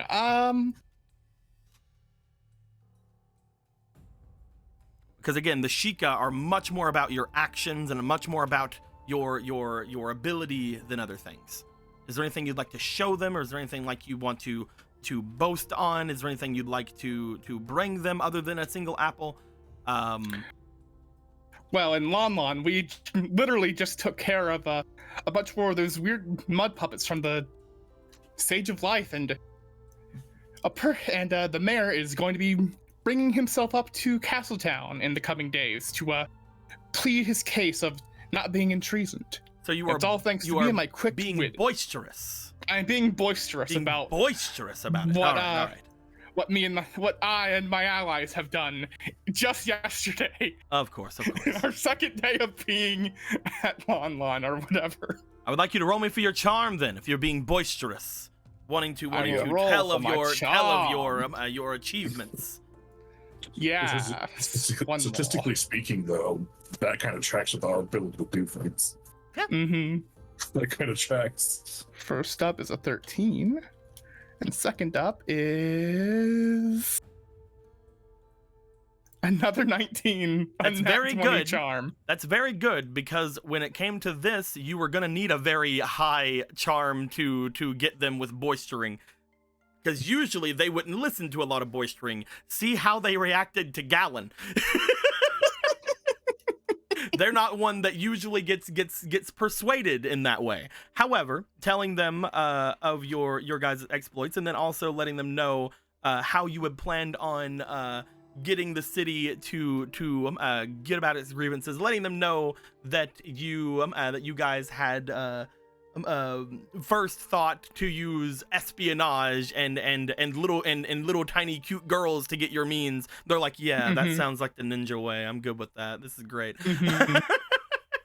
As they do tell you that it's going to be extremely difficult and that under me you may die. I've nearly died several times along this adventure so far. What's one more chance? This will not be dying for your adventure. A death That's here, unless you can figure out how to use my methods, will be worth nothing. All right, but then. if you survive, then perhaps you will be worth something. All right, then. Bring it on. Okay. In your first day of training, I would like you to choose a stat. It has to be a physical stat. Mm-hmm. Choose a stat to roll. I mean, if I had to pick a stat, Mm-hmm. part of me feels like this is a trick also. I don't know what you mean. I've never tricked you in my life. So instead of picking the obvious finesse stat for this one, I would said pick diligence. I think that's a pretty physical stat. I would say yes. I would say diligence is one of the more physical stats. It is your instincts, your training, your ability to focus. I believe that is very physical. Go right ahead. Alrighty. Are you putting anything in this? I don't want to take up too many more of those, so instead, just give me some goddess tokens. Okay, we can do that. Now I'm giving you $60 for something. See, that's a lot. It's better though, because it isn't for an apple. Allow me to change them to green. Perfect. Hell yeah. I shall put in the 1 for now. Bloop.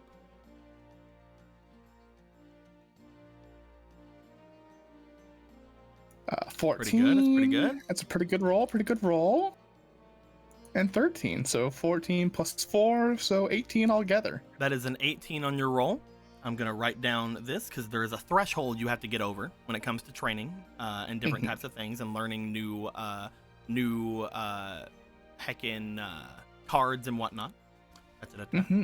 That being said, the reason I asked you to choose me a stat is because for the remainder of your training, you are not to use that stat any longer. I fucking knew it.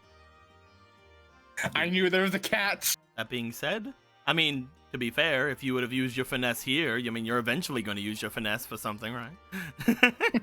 It's not really a trick. It's just, you can't use it. I could only ask you for magical stats from now on. Maybe that was your only physical stat roll.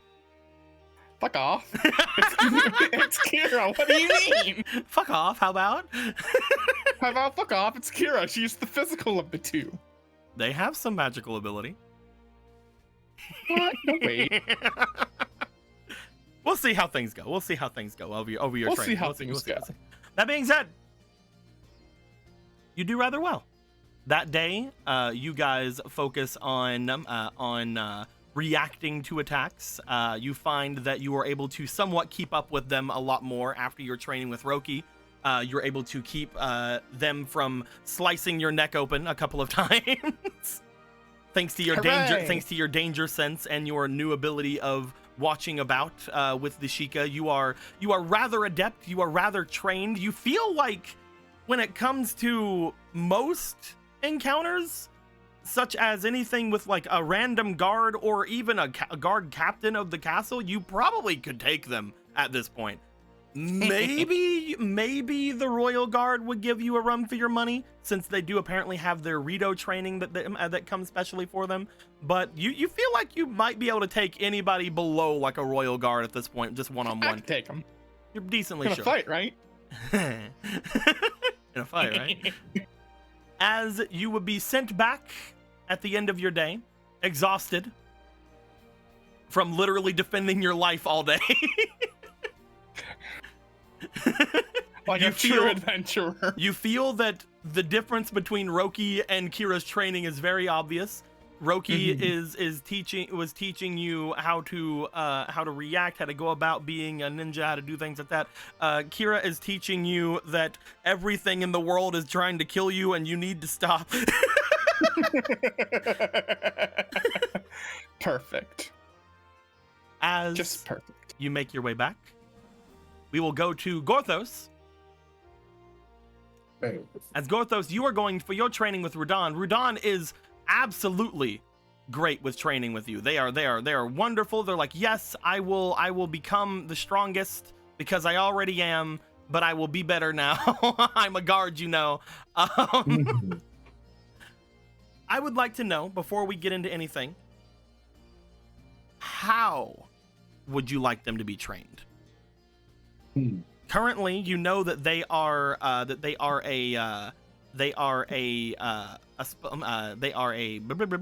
can think of the words. You know that they currently are a spelunker.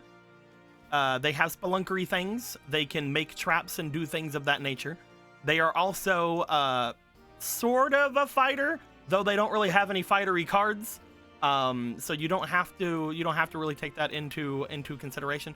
I would like to know, as you were training them, is there anything you would like to focus on? Is there anything you would like to go about when it comes to Rudan? How would they be trained under your tutelage?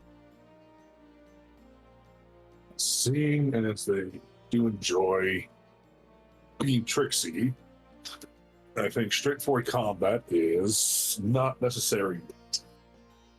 Well, they're very much. I mean, you saw them fight. They are also very straightforward in their combat. Yeah, but they also like having little setups. They're multi-talented. Mm-hmm. I think that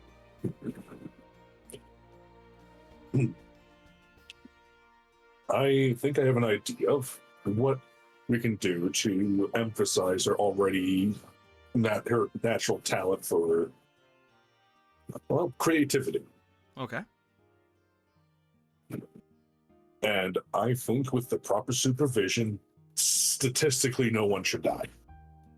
Okay. I think Gorthos would encourage Rudan to get better at trap making through the use of setting booby trap in the house. Understood. So, with that being the case, just for my own notes, you are training them in being a spelunker.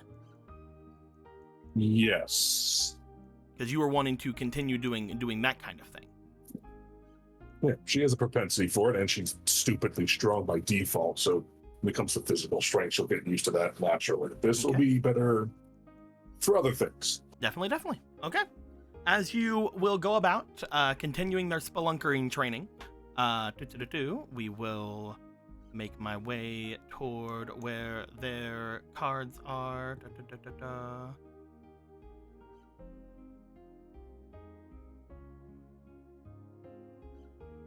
All right. If that is the case, it's actually kind of funny. Potentially, this will mean that if they get much more spelunkering training, they will have more spelunker cards than Marco. But let's not worry about that. As you are going about doing things here, the current things that you have as far as being a spelunker are not available to you. So you will not get any bonuses to this. However, you can always mitigate that with a use of your certain card that you have. Oh yeah, it's been a day. I have all my fucking Doritos back after I spent them all smiting something. I would like for you, since this is not something you have immediate knowledge over, even though Gorthos himself would have knowledge over it because Gorthos has lived for many Gorthoses, I would like you to go ahead and roll me for your diligence. Would this help if I were to switch to the Kokiri form? The Kokiri form. Let me see your Kokiri card. It is the one you have most unlocked. And I can only imagine what the greatest hero of the Kokiri was like when it came to good old-fashioned Kokiri values, like pranks and tricking wayward wanderers into the Lost Woods. I would say because the Kokiri hero would have been a spelunker. I will say yes. I will give you what I would have given if you would have done one of your things, which means you'll have advantage on your diligence check. Oh, cool. Well, I have to switch over my stats to. I mean, if you plan on staying in it, then yeah. All right. Are you planning on staying in it? It's been it hasn't been long enough. I don't use form yet, but drawing upon Atalanta might help. Okay. Yeah, because we can basically just say you go into it and then you go back into your Donu body afterward. While you are a Kokiri, however, you will have a +1 to diligence. Oh shit! I didn't realize that. So you will have a +5 currently. Oh Christ! Right, so cool. Go ahead and roll me a +5 with advantage. If you want to put anything else in it, let me know. And be a goddess token. Please. Well, I mean, I can't touch those. I don't know. I mean, you'd have to ask one of your friends to hand that to you, I guess. I can't touch them. They're not mine. Give me this. My first one was a 6 anyway. Advantage roll. 16. Goddess roll. 24. Hey, that's really good. I will go ahead and write down the 24. Okay. As you will treat this training, you make your way into your tiny Kokiri body. At which point, they will be taller than you. Honestly, all of Gora's children are going to be so arrogant to be taller than Gorthos. How dare you be taller than Gorthos? You will spend the day making some traps in one of the houses. We would say that as far as people are concerned, the ones most likely to survive would probably be the ones at the Demon Manor. So you make some traps in the Demon Manor. You go about having Mateus and the others kind of walk around, just like no, walk around. Do not worry. Everything's fine. The gods technically can't kill you with her efforts. And if they do, then we'll figure it out. There's always a backup strategy. There's always a backup strategy. Meanwhile, the backup strategy. Paulo, help! Paulo, help! Somebody died. He needs the ring. As you would spend the first day going in training, you have a really good productive day with that. We will have Polo. Yeah. As you will spend your day with Hadar.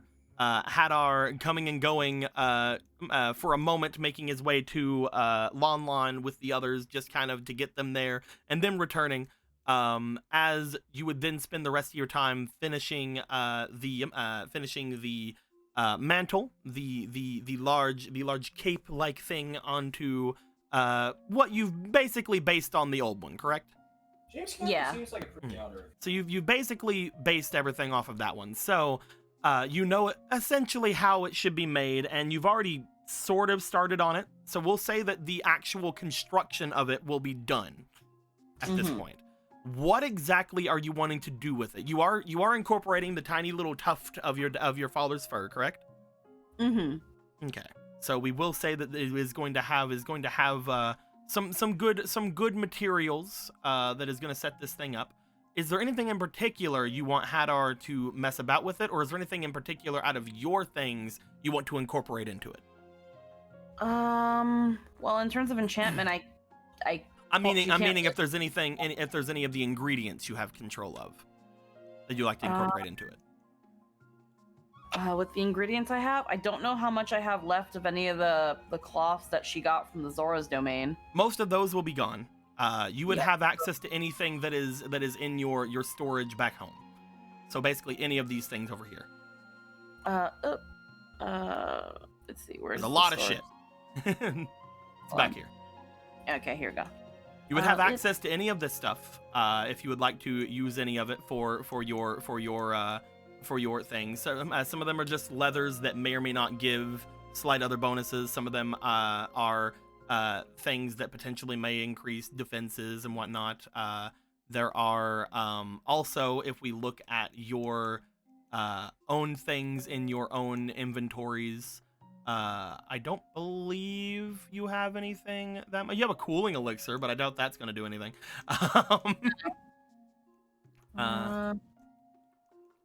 I don't know if you guys put you do still have the Goma stuff there. You could potentially use any of your boss drops on it as well. It's up to you.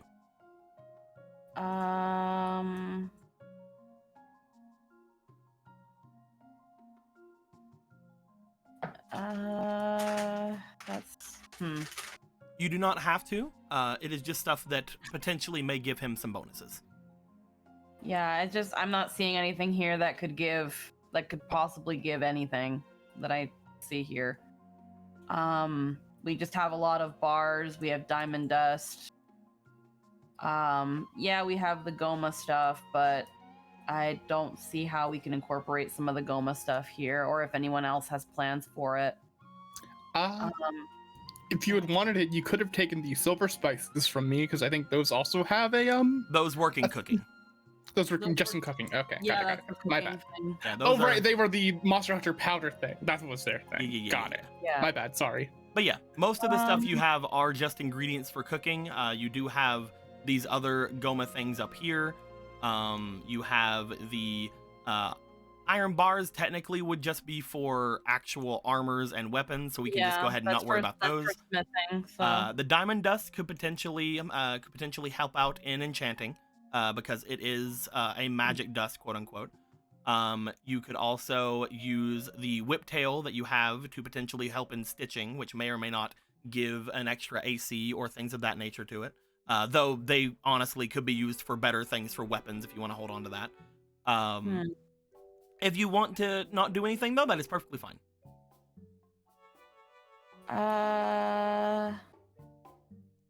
There's a bit of a look as she parses over the fact that ingredient-wise there's not much. And then there's just the look at her brother. Give me your blood. What? Your blood. Why? What?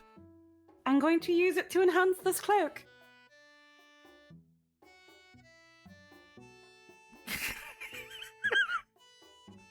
It's either that or I use mine and it's not as potent. You are going to have to convince him of this. I would like you to roll me for your charm.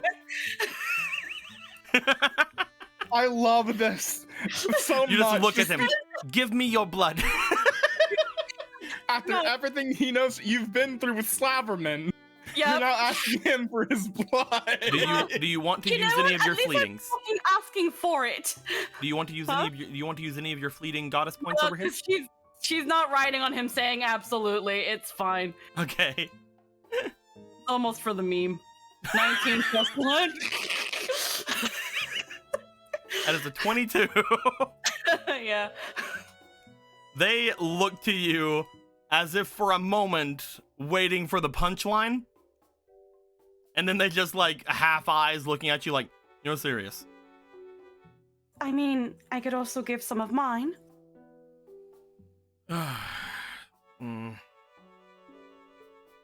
It would have a stronger effect from me, as I am a full demon. I also am his twin. Mm-hmm. I was also thinking of the sentimental angle of it. Sentimental? Well, yes. It is going to be based on the cloak that came from Father.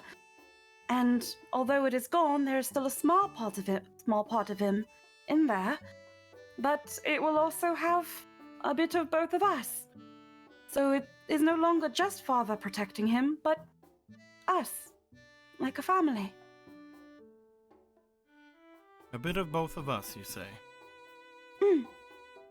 I thought maybe it might be a bit inappropriate to ask for just your blood. He leans forward. As he does, he puts his hand about you. And for a moment, you feel like he's just giving you a hug. Oh, nice. However, you immediately feel a blink as he pulls back from you with a long hair in his hand. A bit of both of us, right? Yes? He raises his hand to it. As he does, the long strand of hair seems to turn to dust in his fingers, as you see in his palm a slight mound of some kind of a dust in his hand.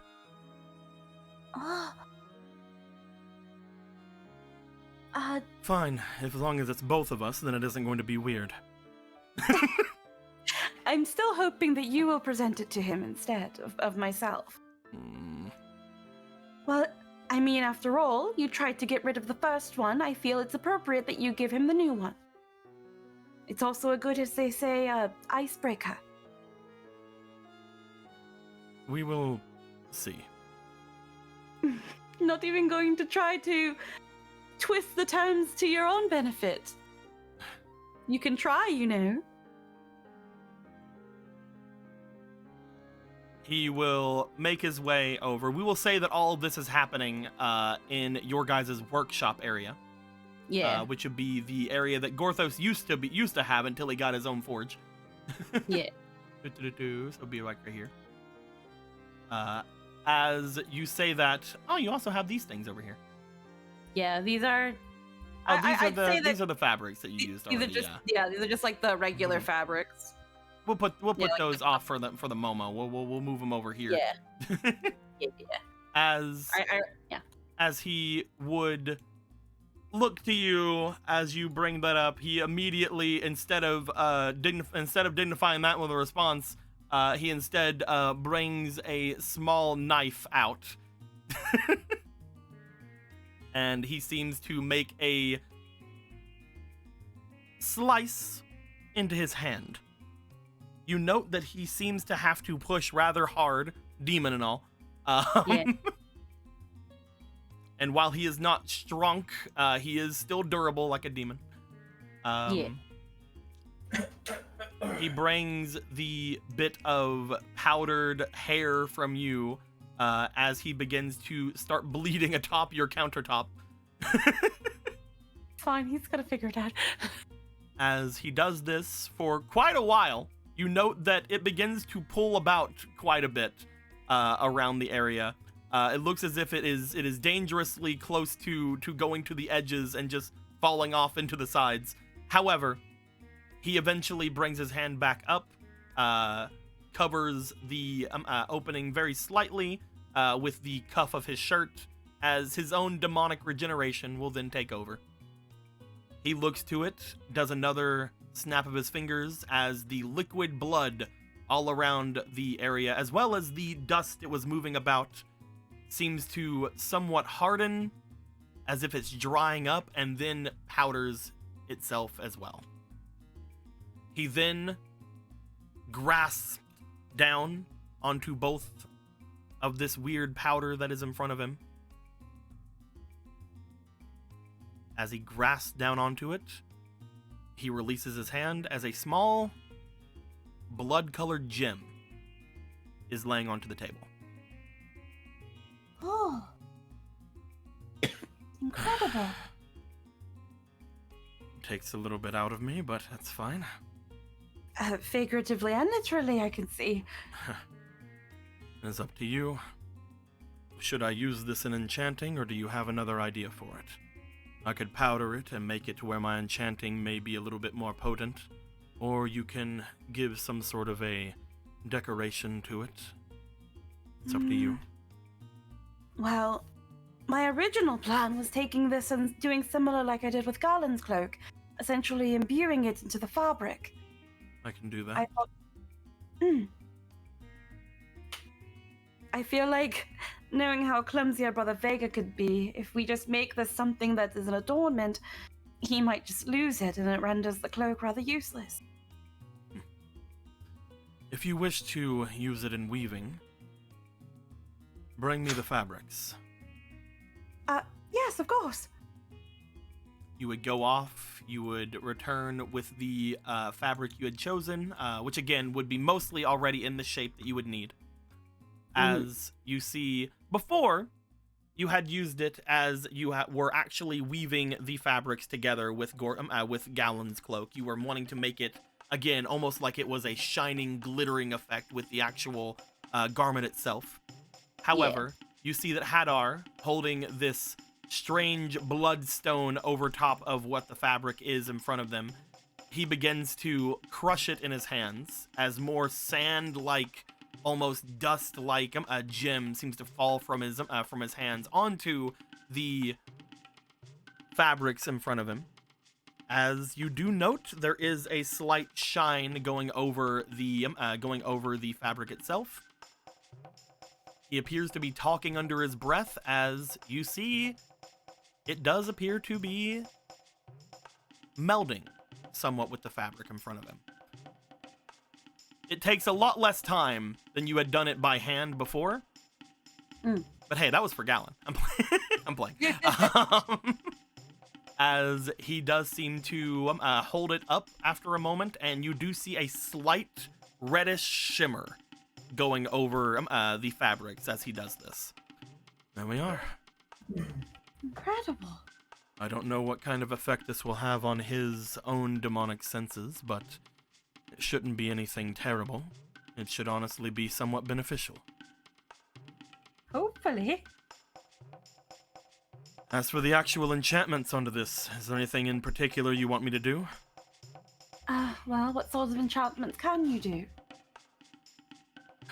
Asking me that is like asking to know every spell I know. He holds on for a second, and then goes, which is a lot. Oh, well, I guess... I have been learning my craft for hundreds of years. Would you be more considered a witch or a sorcerer in that regard? If my own ability is to be gathered, I would say that I am more of a sorcerer. I see. My magic comes from my blood and from myself, less than it comes from the spirits or any sort of magics, be it either unnatural or natural around me. At first, you would almost consider my magic to be sort of brought from our father. But that was long ago.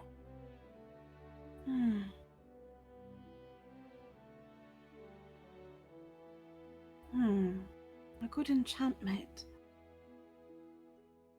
I mean, it seems rather obvious to think of one for protection. But I feel like, even with all his training, Brother Vega might still be a bit too brash. And not consider his defenses. But maybe that can change with Sodomran training him. So maybe protection might not be the best one. I have one. It is protection that he needs, but not from that. Oh? He puts a hand along the cloak. What he needs is protection from me. Well, not me in particular, but from people like me who will use him. Oh?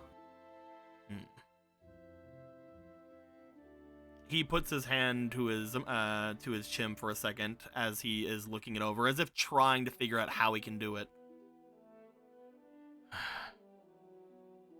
When he had this on him before, our father essentially gave him invulnerability. I can't do that. I'm not nearly strong enough or as much of an ancient being like our father, not to mention it was literally made from him. But what I can do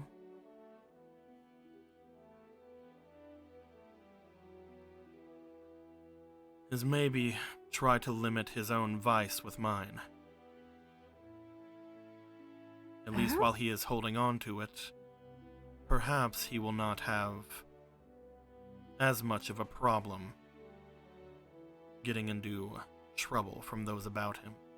Maybe I could limit his demonic presence with mine. I'm not sure if it will work, but if I am to limit his demonic presence, his blood, maybe he won't feel as held to those deals he makes. Maybe. I think that's a very good idea. It isn't something that I feel can be done normally. But as me and him are essentially made from the same,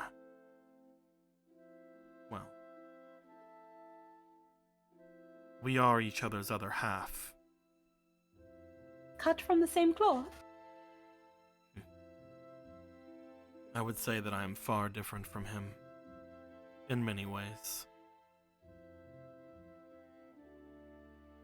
But I suppose fabrics can be used for many different things.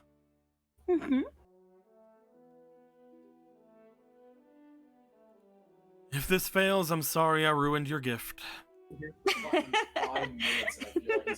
Oh, it's not like I can't make another one. This is something that will require many different checks from him. He is essentially trying to, while this is up, to just eliminate Vega's fucking vice, which is not something that usually can be done. But in essence, he's like, oh, I know, I'll just kind of make it to where whenever he's wearing this, I'm more demon than him, so he'll be like not as much a demon. I don't know. While he's holding on to this, he's kind of human or something. Fuck it. But he's basically just trying to overpower it with his own demonic presence. I will have him roll.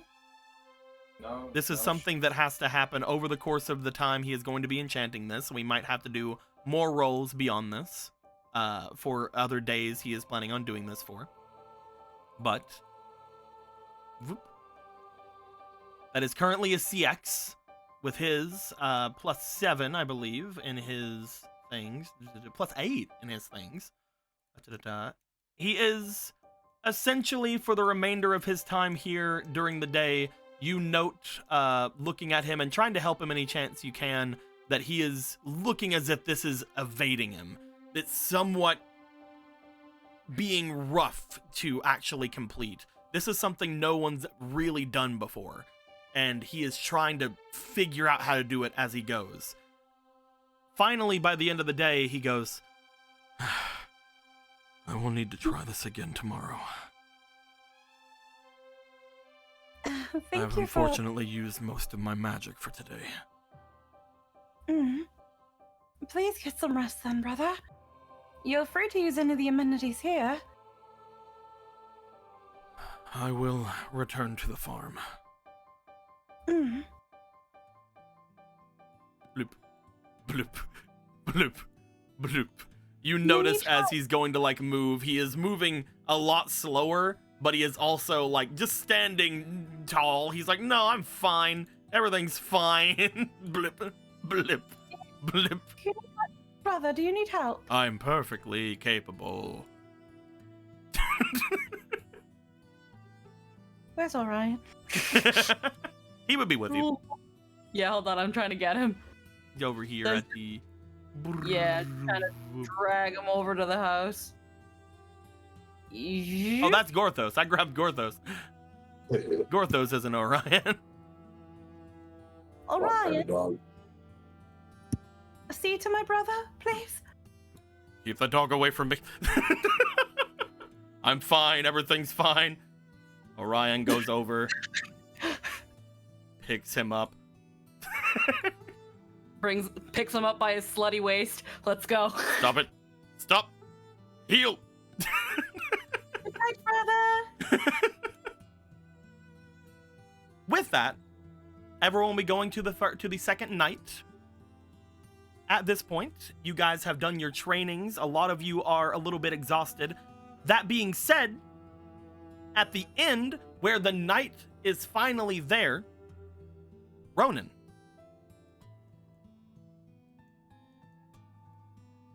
You spend this day with your Dodongo. Your Dodongo friend. Mr. Sonic the Dodongo Hog. Ronan? Eric? Uh-oh. You're on mute in case you forgot. Oh, he's gone. He's gone forever. Sorry. No, you're fine. I was on mute. I forgot. No, you're fine. You're fine. You come and you find your boy. As you sit there with him for most of this day, just trying to get him used to you, you would find that he is essentially closer than normal. However, as you start like trying to look him over and trying to get him to do anything, you did notice it's hard to keep calling him Dodongo. Yeah. As you see him looking at you throughout the day, is there anything you would like to do to keep conversation up with him? You know what? I think I'm gonna call you Don. You like that name, or do you know? Is that not a good name? Do you want a different name? I mean, he growls for everything. Okay, so that's a good growl then.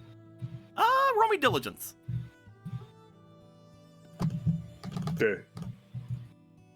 That's a With a plus 5, 11. that's 11. You can tell that is not a bad growl. It's not like an I'm loving it growl, but it's like it's like an accepting growl. Just so I don't have to say like hey you or hey Dodongo. That just seems really impersonal. So, Don.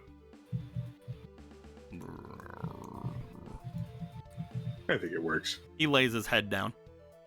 You note that throughout this day, as you spend with him, there are noises that happen outside. And in a lot of the other days when these noises would happen, he would sort of like immediately look up and thrash about. But he seems to be less into that at the moment. He seems to be less ready to murder everything that moves. Mm-hmm. As he sort of lays there with you for most of the day, you do look outside to note that it is getting later. As it is getting late, you do feel a strange thing go down that normally does not whenever you're around here. You find the door behind you slightly crack open as Obera looks in. Ronan, is there anything you need, food or... Usually, Obera is not around whenever you are doing the Dodongo stuff. Obera does not know to keep the door closed. Mm-hmm. As the door slightly opens, you do find there is a... For a moment. Right. However, you also note he does not charge the door. Okay. That's good. Is there any sort of food or... what? You really shouldn't have... sorry, Ronan. We didn't. It's let fine. them. It's good. We're all good here. Yeah, back off. Okay. Right. Sorry. Listen to what she says. Yeah, fucking leave me alone. I'm like. So, no or yes on food. If we can get some meat for the boy here, I think that'd be good. She steps in. What does he like to eat? I mean,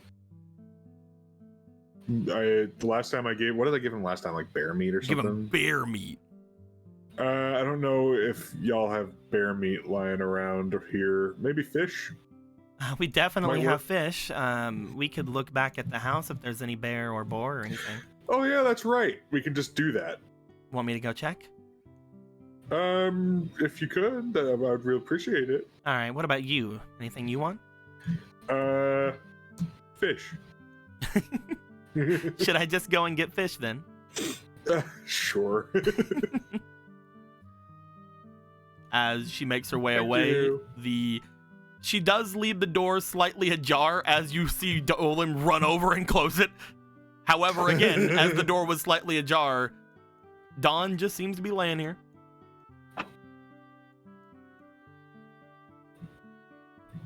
That's Oprah. I think you're really gonna like her. That's my girlfriend. Yeah, I she's like the them. That's your mom now. best. As Dawn lays there, eventually, Obra returns with some grilled fish.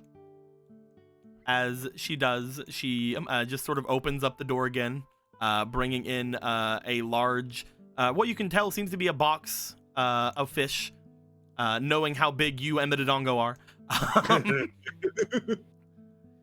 They were already grilling some down at the camps with all of the. She like looks over back at what? I'm just asking you if you should be careful. Yeah, I will. Okay, it's fine. She's good, guys. Come All on. right. Okay. All right, sorry. I appreciate you trying to do She's your like, job. what? We're good. This is my house, you know. This is her house. You feel like if she would have been like this a couple of days ago, the Dodongo would have already tried to tackle and eat her. But Oh yeah, no, for sure. I just love the what? She puts the box in front of you. She then just sits down. Thank you very much. I'm bored.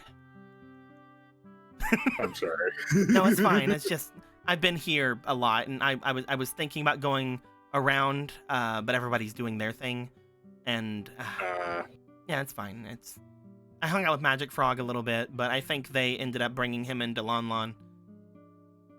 Oh yeah, he was chilling there last night. Hmm. Well, does he look tired at all, or does he just look like completely like he's just sitting around? He's just bored? sitting.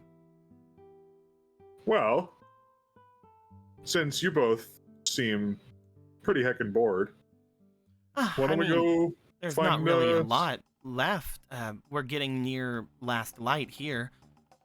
This place being inside of the valley, there's not really a lot you can do outside whenever it gets this late.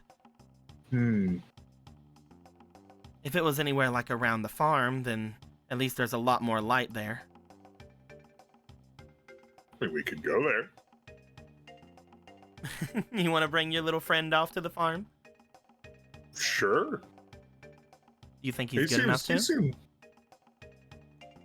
I think so. Right? Looks over to him.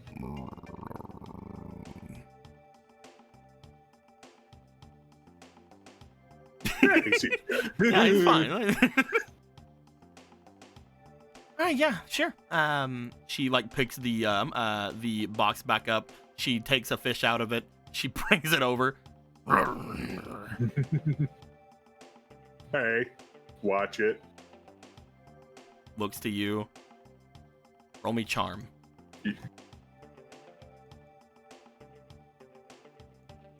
Brr, brr, brr, brr, brr. Yeah. That's a lot. It's a You say 22. watch it. As you do, it does seem to step back forward a little bit after it gets over the weird like wall that's on this side of the room. Long as we're, working together, Toss. treat Obra with respect. Then hands you a fish. Thank you. Then Eats tosses it. another fish. This continues. Let's continue. As eventually the two of you exit, you see that Dolan has stayed around. As he sees you guys exit, he then looks back forward. However, he sees the door open as stepping out is Dawn. We're good. We're all good here. We're Dawn friends. steps out, feeling the cool night air, At the very least, coworkers. looking around at all the tasty Zora. But I guess they're full up on fish. I suppose that otherwise they would probably eat everybody here, right? Yeah, that's how it goes. Sure. You step out, Dawn staying near enough of you. You hear that there are whispers from the River Zora about, as well as from the others who are around, as Dawn looks around, just sort of hunched back a little bit. Think like in the on edge pose of like a cat. We're all good here. No one's gonna hurt you. As it looks to you, you feel it is listening, at least to an extent. As you feel that, Ronan, I had already showed you this earlier. You did. However, I think it's time that we gave you a card for this boy. Heck yeah. For our boy Don! Our boy. I love that it's just such a short thing on here. I have a short thing here, and then I have the longest Hylian text I think I put anywhere. It's very fun. It's very wonderful. We can move things around. Obviously, Don needs to go down here with these things, but we'll move things around. We'll figure out where it goes. But looking at Don, the Dongos are difficult to tame. However, once done, they can be menaces to their owner's opponents. Once being directed in battle, a Dodongo with at least 2 squares of movement beforehand, you have to have like a bit of a run-up, can roll at their opponents, dealing triple their damage to those struck in the direction. However, they are then vulnerable to an attack. Basically, what that means is if you want to do a roll, I have it on here. The 3d8 is your spin, your roll. Mm-hmm. It can do that damage in a 7 square area, as we see right here, down here at the bottom. Like a line, you mean? Yep. And anyone in that 7 squares will take 3d8 damage if it hits them. Obviously, they can try to defend. But after they spin, they are then vulnerable to an attack, which means attacks on them will have advantage. Okay. Also, reckless attack, basically. But essentially, yes. Also, the spin attack can be either a fire damage or a force damage. You can either use their weight, or you can have them go like, blah, fire, blah. Blah. They can also use a bite attack instead of a claw attack. On their turn, they can either do 2 claw attacks or 1 bite attack. They will all do the 1d8 damage. However, a bite attack can also grapple them and can deal fire damage. So if you want to have them do more fire damage, have them bite. However, they can only do 1 bite or 2 claws. That being said, Don's a pretty good boy. Pretty good boy. Big old. Nice. You have your little Don boy. Yay. You bring them to the farm, as you do. Now watch the rabbits. As you bring them to the farm, you don't do the super sad thing you were just saying, and instead getting behind the farm with Obera. And around where the training was going on with Radon and Gorthos, you just see rolling around in the fields behind where the farm is, the Dodongo rolling up and down, doing its thing. Fun. You and Obera staying around enough just in case it starts a fire. But it does good. You have your Dodongo boy, and so far, it hasn't tried to eat anyone. Yay! So that's good. That. We'll see. Well, we'll see if we end up getting some new art or something for him later. Thank you. But as it seems to exhaust itself rolling around doing its thing, we are at the night. if anybody would like to go and do any character interactions with people, currently most of you would have been working most of the day, so you guys would not be able to do, for example, like more work, more preparing for certain things, more training, that kind of thing. It mostly is just rest and potentially interacting with people, as everybody would return somewhat to the farm. I would like to know, what does everybody want to do? Anybody want to go and do any character interactions with some people today? Anything? Where the frick are you, Marco? I'm looking for you and I can't find you. What did I do with Marco? I'm just right here. Where? I'm just by the door. Oh, okay. We put you by the door. I was looking over where Kira was. Okay. I got nothing. Marco, Gorthos, Polo, you guys have any interactions you guys want to do with anyone before this day is over and potentially we see how many days are left for the cake? Let's see. I'm thinking.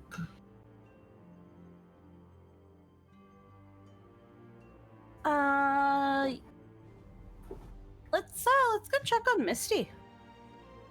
Or any of Marco's sisters, actually. They would have made their way back as well. So yes, you can definitely check on any of them. Polo is going to go and speak with Misty. What about Gorthos, Marco?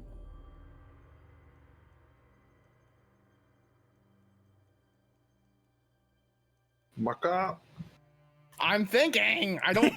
you can just say you don't have anything. Like Marco does not have anything to You were do. on mute again. I'm sorry. I didn't mean to rush you or anything. No, it's fine. But no, just That's like fine. Ronan did, you can say you don't have anything. It's perfectly fine. Yeah, Marco's got nothing at the moment.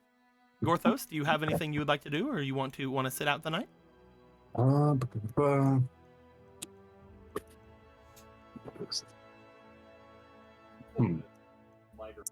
Well, after all that chaos has been sown,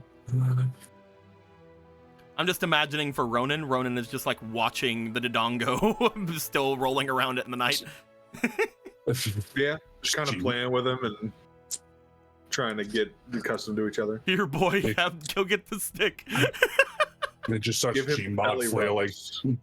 What'd you say, Gorthos? He's just the fucking dog just G-mods all over. Eventually, Ronan runs back to Gorthos. Gorthos, I need a metal stick. He keeps burning all the sticks. He's got you covered as he pulls out the metal staff he made fucking 8,000 episodes ago. Cool, thanks. You knew it'd be for this exact moment, surely. Radam will also watch Dodongo. Not cool, done. Can't think of anything at this particular. That's fine. You can hang out with Dodongo Squad. Marco, do you want to watch Dodongo? Sure, let's watch the Dodongo Squad together. Dodongo Squad! You know who else would be watching Dodongo? Of course she would. Why wouldn't she? You know who else would be watching Dodongo? Is it? Yes. My new brother. I've always wanted a brother. As you guys will be watching the Dodongo do its thing. All the good stuff. Polo, that night, you would make your way over toward Misty's study. As you would knock and be allowed in. Ah, welcome, Polo. Good evening. How goes the remainder of the campaigning? Oh, that's mostly settled for the time being. They seem to close a book in front of them. I'm just trying to remember everything that I possibly can from the interactions I had with the Sage of Life. Trying to see if there's anything I can let any of you know about anything that may have slipped. But at the moment, we haven't really found much of anything. Me and my sisters have gone over the different things that may have gone down, but it's coming up blank for now. But I'm sure we'll think of something soon. As for the campaign in the city, upon talking to most everybody that I did today, most people seem ecstatic that there isn't really going to be much, well, competition. Some of them saw my little display at the well, and I do feel bad for sort of lying about that. But right afterwards, he showed that he was as bad as we all thought, so I feel less bad about it. You feel vindicated? A little. Hmm. I mean, let's be honest. He probably would have tried to push me down there at some point. Well, that would have probably ended badly for him if a certain amount of people have found out. That being said, what are you all about today? I saw that everybody has been mostly scarce. Yes. Well, A hero's just work been- never done, or a champion? Which do you prefer? I would most just say a crafter. A craftsman's work is never done then. I definitely get that. Hmm. It is just a small project I have set aside that needed some attention that I found a way to incorporate my brother into. But I was a little bit curious on the goings on about here with the politics. Well, at the moment, it seems everybody is so mad at the previous mayor that they're all can't wait for there to be a change in how things go. That being said, people are still a little bit weary over the Zora and Gorons around us, though I do hope that that is going to be something we can change sooner rather than later. I heard that you all have a couple of Goron just outside of the city we can potentially invite in tomorrow and see how things are going to go there. I was thinking about potentially asking Hadar to walk with me down toward the Zora camps at some point as well and speak with them and see if any of the people there would like to have any sort of contact. And potentially we can even have the two forces talk and maybe end whatever thing is happening around us right now. I'm still very confused as to why there are two armies at our doorstep, to be honest with you. None of them are really saying much except that they are preparing for battle against the other. It is something we've been trying to get to the bottom of ourselves, but that is mostly the short term of things. Now, I was thinking of setting up the mayor's place, potentially, to be a sort of neutral ground, if any of them wish to have any sort of speaking amongst each other, and having some of us there to be able to speak amongst them, though I would require an emissary from both sides. an emissary. And since a lot of people in around the area have been disappearing as of late, it's hard to think that there will be many people here who can, well, keep things civil about. I have heard from Hadar as well as some of the rest of your friends that you have some decently strong people about you. If you would like to maybe ask and see if anybody would like to stay in Lon Lon for a little while, if just for some kind of peace of mind to the villagers to have someone strong about. I could very well ask. It shouldn't be too much of a problem. I have already spoken with both Kuro and Nimbus. They seem like they are with all of you for the time being. But they did mention a couple of candidates that you maybe might to send over. They mentioned a rather large Zora that you have potentially around that could maybe show themselves around here in some kind of force. Though with the Zora, it is difficult since they are, well, not on one of the other sides, but definitely a symbol of them. I've also been told that you have a lot of other Sheikah friends. Potentially they could have someone stop by. There are a lot of ideas of the harem bandits, I believe they are called, that are apparently your friends, though a lot of people in Lon Lon don't much like them. I mean, at this point, it's a matter of beggars not being able to be the choosers. Exactly. I am perfectly willing to put aside any sort of grievances that anybody may have on them. Besides, Oh, I'm sorry. I was just going to bring up some others that I had heard that were around you. yes, of course, continue by all means. I'm sure that you know most of them more than I do. So I don't think that I should be telling everything. But if you have any ideas from any of them, then I'll be more than happy to have anyone be here, including anyone that may be from either side. Honestly, if they are from your friends, I'm sure that they are of the highest of caliber. Well, actually, when you had mentioned the harem bandits, I could try and attempt to get get you an audience with their queen. Oh, that would be wonderful. They are Normally, essentially, from what I've been told, they are essentially the mayor of Hateno, correct? yes, they all follow her very, very loyally, and I think it would also probably be beneficial for you and them if you both establish a trade route.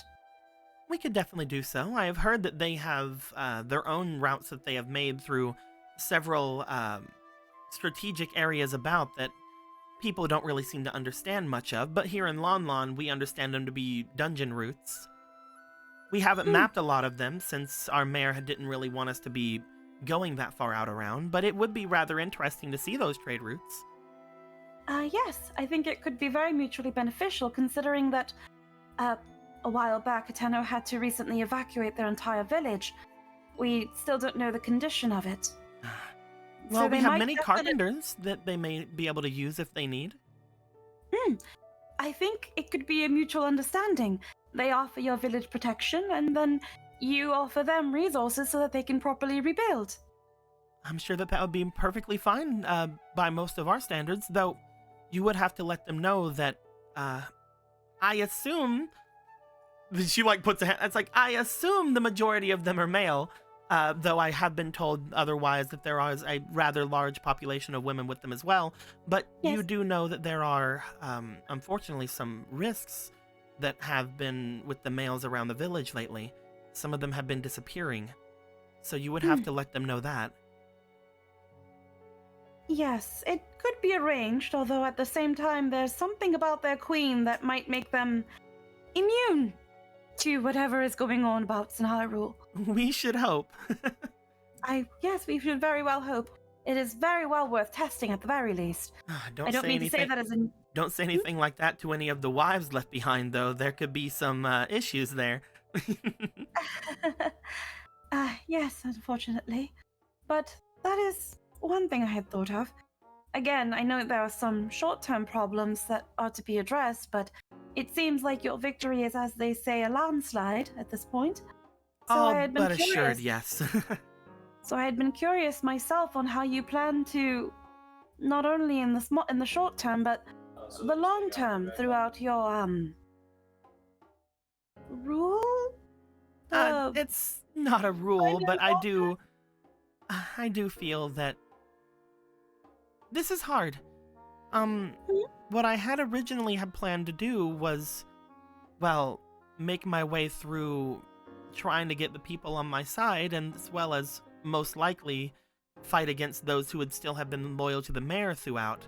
I don't believe I'll have to worry about that, at least until the mayor is released, if he is released. So for the long term, my goals are strangely taken care of. My main goal is to try to establish a link between the two armies around us and hopefully find an understanding there, and beyond that, my goal is to find out what has happened with the men. Maybe then we can get our workforce, at least a good chunk of it, returned to us. Beyond that, our relations with the damned city will need to be redoubled, especially with growing concerns about that and rumors throughout. But I believe that mostly I am just hoping to keep the peace as much as I see. can. So then one would say that those are the plans you have, at least in mind, for your time in office as mayor of London, and how you wish to better your community. I had hoped that there would be some time left for potentially figuring out what to do with some of those who have been wronged by the mayor. I would like to figure out if there's anybody else like me that has been strong-armed by them, at which point they will be hopefully sent off toward Castletown to attempt to lay counsel before the king for them. Maybe even be used as a way of proving guilt and stolen valor from them. I will be honest with you, Polo, especially with everything they had done.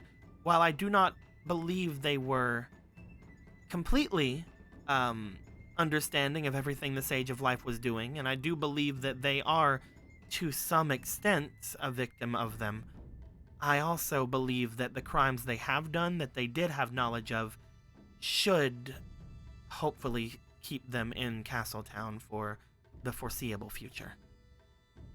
Hmm. I would not shed a tear for them if they stayed there. Understandable. I'm sorry if that seems rough. I do not see how I would see it as such. It just feels very much like I hope that the people of the town do not see it as me just getting rid of a political opponent. I hope that they also see how much wrong they have done to the city and to my family. It is... I think if I was to try to put myself into your position, it is a very difficult one, especially if you are to try to make an impression of your village as someone who is not just replacing, and then doing the same thing over. And it seems like, to some extent, you do have some sort of thing mapped out for the short-term and the long-term future. But another reason why I came here is because I wish to know where my brother's place is in it. Your brother's place? Hmm. Well, I hadn't really if he thought even of... needs to be here. I hadn't really thought of, much to do with my own personal life. You may have noticed that I didn't really try to put them as far as anyone to be protecting us, because I don't wish to bring up my grievances to him. I feel that if I do, he will elect to stay here. If I were that is to... assumptive. He has told me that if I were to make my way to the Zora once more, that he would come with me. The problem that I see there is that I am relying a lot on him. I would love to continue to do the things we have promised each other, but I sort of feel like if I have him stay and help me with my mayoral stuff, that it will be using him, and I don't wish to do that. There are quite enough, unfortunately, issues with a demon being about that I don't wish for people to think that I am just using him to put fear into people, and I don't want him to think that either. That is a good answer. The main thing that I worry is that he will see me as someone that needs to have him around. And he only had just came here to rest up, and I got him wrapped up with the mayor's nonsense. Whether he would have done that on his own is a different story. I know that he was looking for the Sage of Life, so maybe he would have fallen into that either way, but I can't help but think that him being around as much as he did and being in the public eye might have been a cause for him to have been captured. It is a little bit odd saying this, considering it is only just recently that I feel like I have truly come to know my brother. But if at any point he felt he did not need to be there any longer, or if he simply had lost his interest, he would have very much have left, and whatever happened here is none of his business. So I think you should take heart to that. He is... Both of my brothers, I have come to learn, are, quite dense in their own way. But not much denser than I was. I think it just comes with being sheep. Well, we may not have, sheep around, but I'm sure there might be someone who can tell me how they act. That is to say, you don't think it would be wrong of me to ask him to be around more? You don't think he would take that as me using him? I feel like after what I have discussed with my brother, he would almost be a little offended if you didn't ask him. He would find it rather admirable that you are wanting to be more independent, but... Well, it is the same with any of you. I feel that if I were to ask any of you to stay around, it would be the same. You are champions of Castletown, but you are also friends of my brother. I would hate to put any of you out. And that goes along with him, and I have not met your other brother, but I feel that if he is of the same caliber as you and your brother, then he would be very much someone who might want to stay as well. I just don't wish to feel as if I'm pushing myself to being weak or anything around them. If I feel like I am too weak, he may even lose interest in me. I do not think you have given that impression. But again, I wish not to be presumptuous of my brothers and their tastes. But they are their father's children. Oh? What does that mean? Well, well... Oh, you have to tell me now. You've paused quite enough to make me think it's something weird and awkward, and I love it. I mean,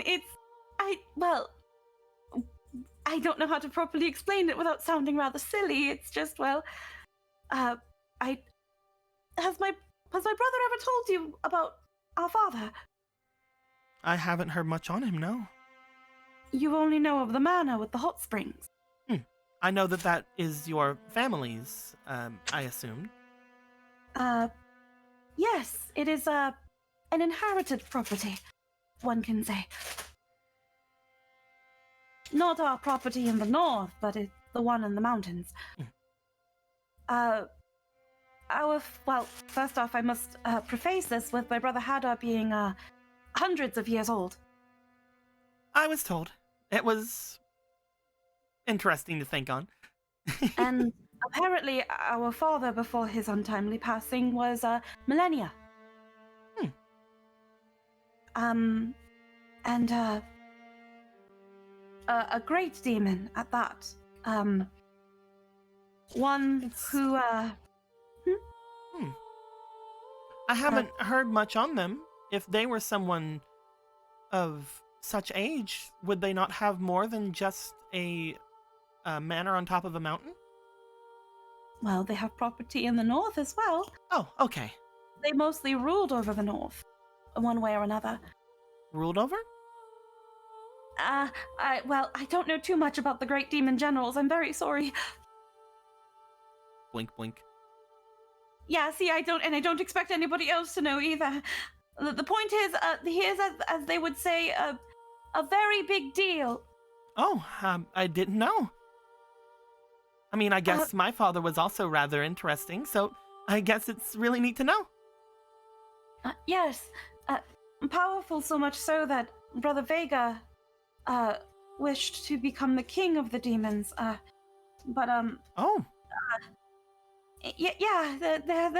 There's a whole lot about that as well, and he's going to. That part's not important, but the part that is somewhat important is that big, scary, all-powerful demon. Wow!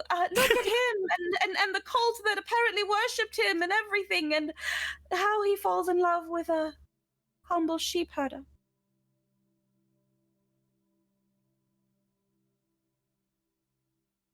She thinks for a second. Oh, I think I understand what you mean then. So your brother also fell in love with someone like that? I mean... Just a simple farm girl? Well, I am not wishing to assume. I do not know my brother Hadar's heart fully. But he finds you rather interesting. He was rather, taken aback when he saved you and all you did was give him a scolding. And then thing. He's never been scolded before, surely. Well, that's rough. Everyone needs a little scolding. You can say my brothers are rather spoiled in some way, although... Maybe that's why it comes to think that someone like me is interesting to them. Maybe even to your dad, too. Maybe, but it gives me pause, because without going and divulging too many of Demon's secrets, I feel it is something that you should learn from him once he feels that he properly can trust you. My brother has only just recently learned to do that. Well, you are... It's took me a little while, but you're mostly worried about him then. As I said, my brothers are both rather dense. And while one brother is far too trusting, the other has never trusted in his whole life up until just recently. They lean back a bit on their stool. So if I fuck it up, then I fuck it up hard. Yes, and I fear my brother becoming the person that he once was.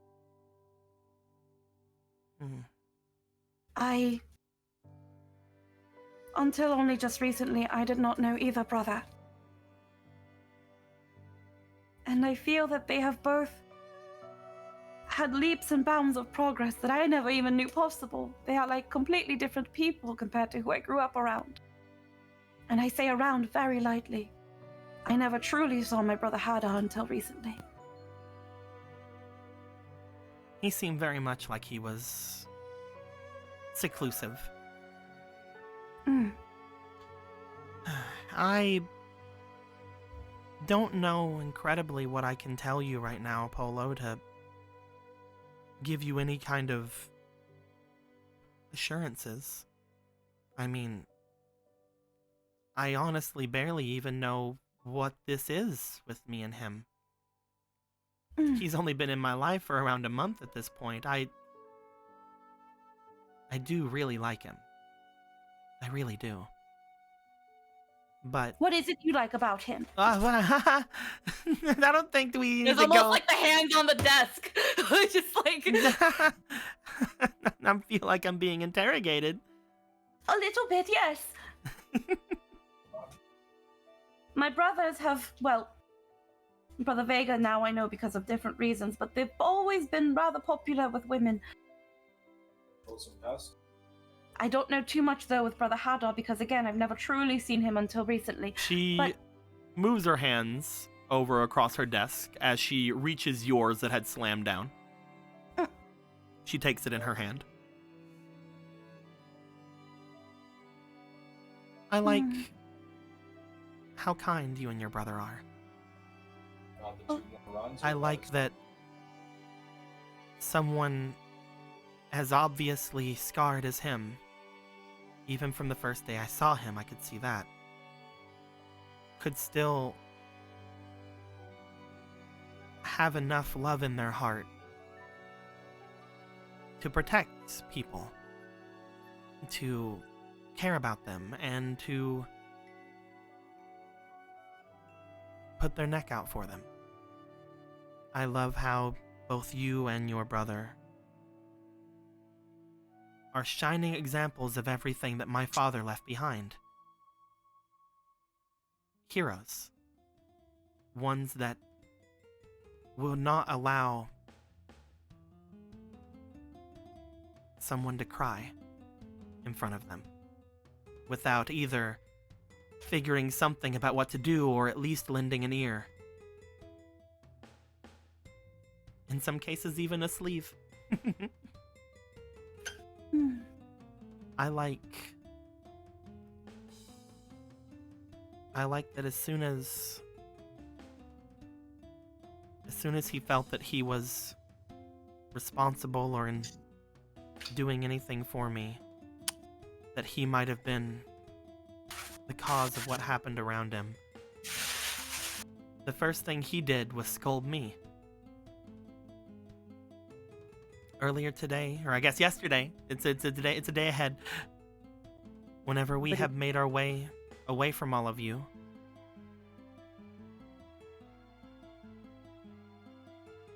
he had told me that I shouldn't have been there with all of you. That I'm far too fragile to have been anywhere near that encounter. And at first, it was sweet. But then,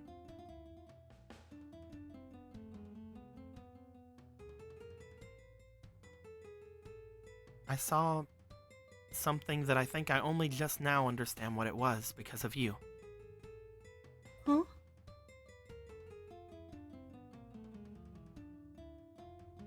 He looked afraid.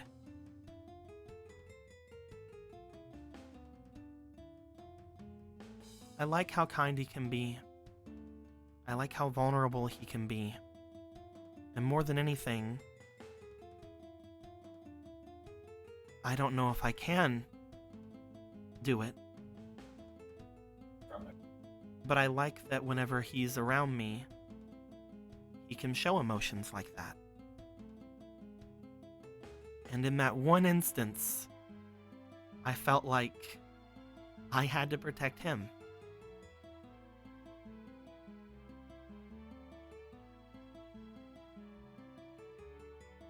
And I gave him a kiss. It was really nice. You know, I was going to say after a month it is moving rather fast, but then I would be doing what they call the pot calling the kettle black. There's a little cross arms. Oh! Well, I was actually going to move on to that once we were done interrogating me. Huh?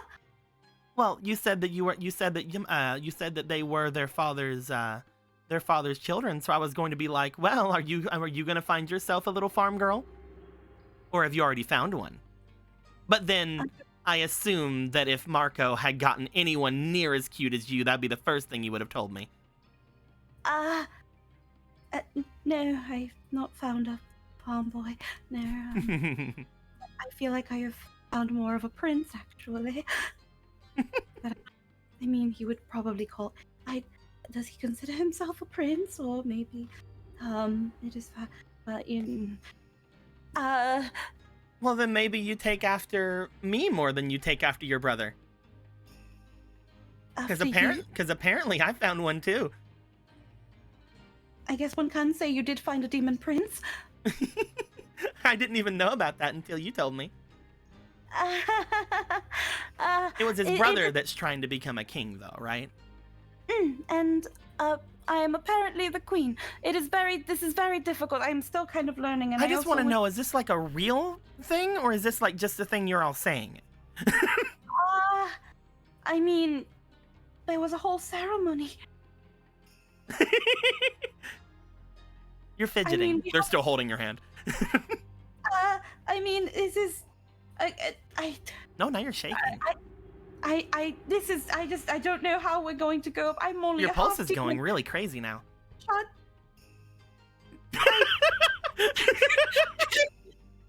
My apologies. You're getting a little sweaty? I am not sweating. It is just, it is just one, it is just, I half demon can't just go into the north and say, I am now your queen, and they're just going to accept that. But if Brother Vega went in and said, I am your king, some of them might take it seriously. It's really cute how you came in here worried about your brother. He is very sensitive. I don't know what this is, like I said earlier. I don't know exactly what everything is going on. At first, it was just something that I thought was some kind of a thing with him. Now knowing that there is something deep-seated there, and something that I could really mess up, the only thing I can tell you, Polo, and this is from the bottom of my heart, I don't want to hurt your brother. I do not think you do. And I will do everything I can to try not to. But like you said, this is really fast. I don't have thoughts of the future right now because I'm still in a stage of having fun. He's someone who's really fun to be around, and he's someone who's really, again, cute, vulnerable. Interesting. Interesting. That's what he used to be. He also used soft. What? I know, that's what I said. How do you describe that? Has he never had a girlfriend before? Oh my god! You said hundreds of years old. I only assumed. No, neither of them ever have. That is really, really funny. You don't.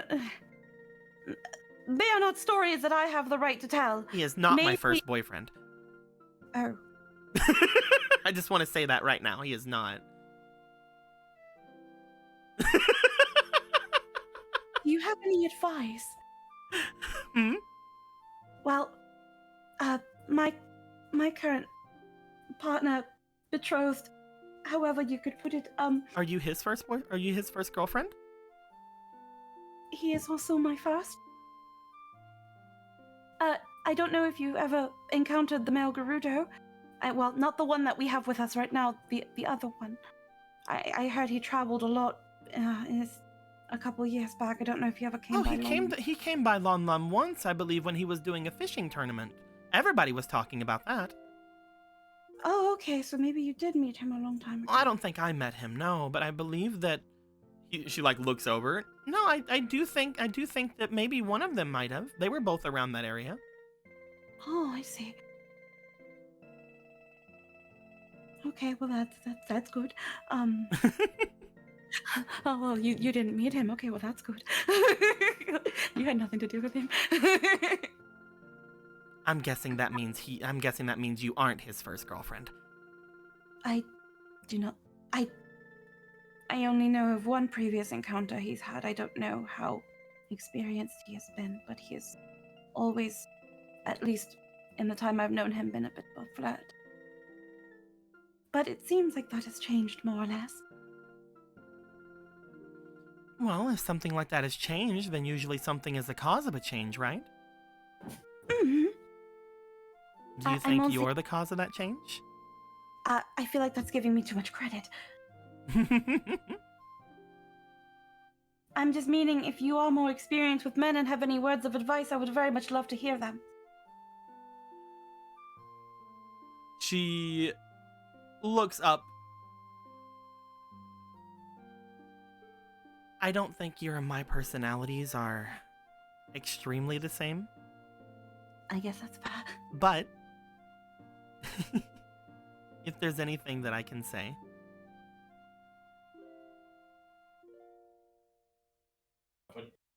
when it comes to those who've had other girls before you, if you have noticed anything, any compliments that they give to you, any special things that they say about you, just know if they really mean them, then that means those are important to him. Maybe it's something that he couldn't find anywhere else. Oh shit. Maybe it's something that he was missing until you. And if he doesn't truly mean them, then you drop him. But I doubt that that's the case. I really hope so. And if it is the case, then I don't know. You'll figure something else out. I'm sure that your brother might know some other demons out there. No, I think. And I have a brother. I don't know if you noticed. I mean, the statue doesn't do him justice, but You really should fix that statue. it's on the list. I think I will be fine. It is just, I guess. There's just like the little quick look at the ring. I think there's just for some reason a part of it that just hasn't quite sunken in yet. If there's something about him that he says to you that you truly hear him on, believe him on, just know that I think that trust is something that will get you. Because believe me, there's a lot of people out there, guys, girls, anything in between, that once you find someone you can really trust, you latch on. Especially if he's a prince. But I guess that's something completely different. We don't have to talk about that. You're also kind of a princess, so it's fine. I mean, that's what they say, but... Or like a queen or something, so you need a prince. Well, he seems to have taken to the term knight. Well, there you go. I know, it's... But, yes, but yes, all I ask is, to be patient with him. Remember, I mean, now that we've thoroughly talked about you, you're gonna turn it right back on me? Yes, of course, yes. Because it is about my brother, it is not about me and Galen at all. And, You're cute. Don't let my sisters or my brother pick on you too much. Marco has never picked on me before. Really? What do you mean? He was such a rambunctious person. No, he's been utterly and completely kind. And you're sure he hasn't done anything to trick you? He hasn't put any. He hasn't made it. Oh, maybe he's just really good at hiding it. Oh, sorry. I'm just. I don't know if he's ever told you, but he has some strange interests. We tried our best to get rid of them for him, but sometimes you just have to say it's family, you know. Once I caught him eating some mold in the back. Oh, he's done that before. Oh, okay, you are his friend. All right, never mind. She lets go of your hands finally. I was trying to say some bad things about him and then have him rush in here and be like, "Sis, what did you do?" We have a thing going. We have a thing where we embarrass each other. Oh, is that what siblings do? Yeah, I'd think so. Do you not with your brothers? Mm-mm. You should try it. It's really fun.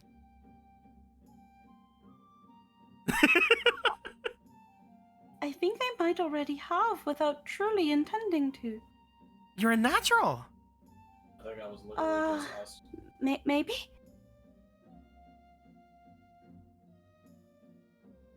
Maybe. This is not the first time I have heard this, I think is a compliment. I hope it's a compliment. I hope it is. I could Well, tell then- you. I could tell you, but then you would not learn anything.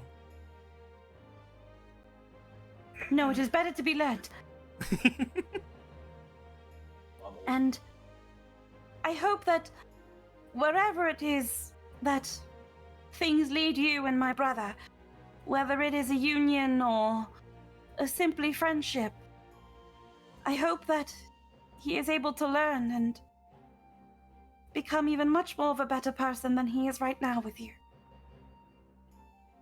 And to be on your best behavior in the hot spring. Why? What would we do in the hot spring? I don't know, but my brother is not very good at cues. I don't know what cues mean. Galen just says that sometimes. And he says, "Well, you don't get cues." And I was like, "What do you mean?"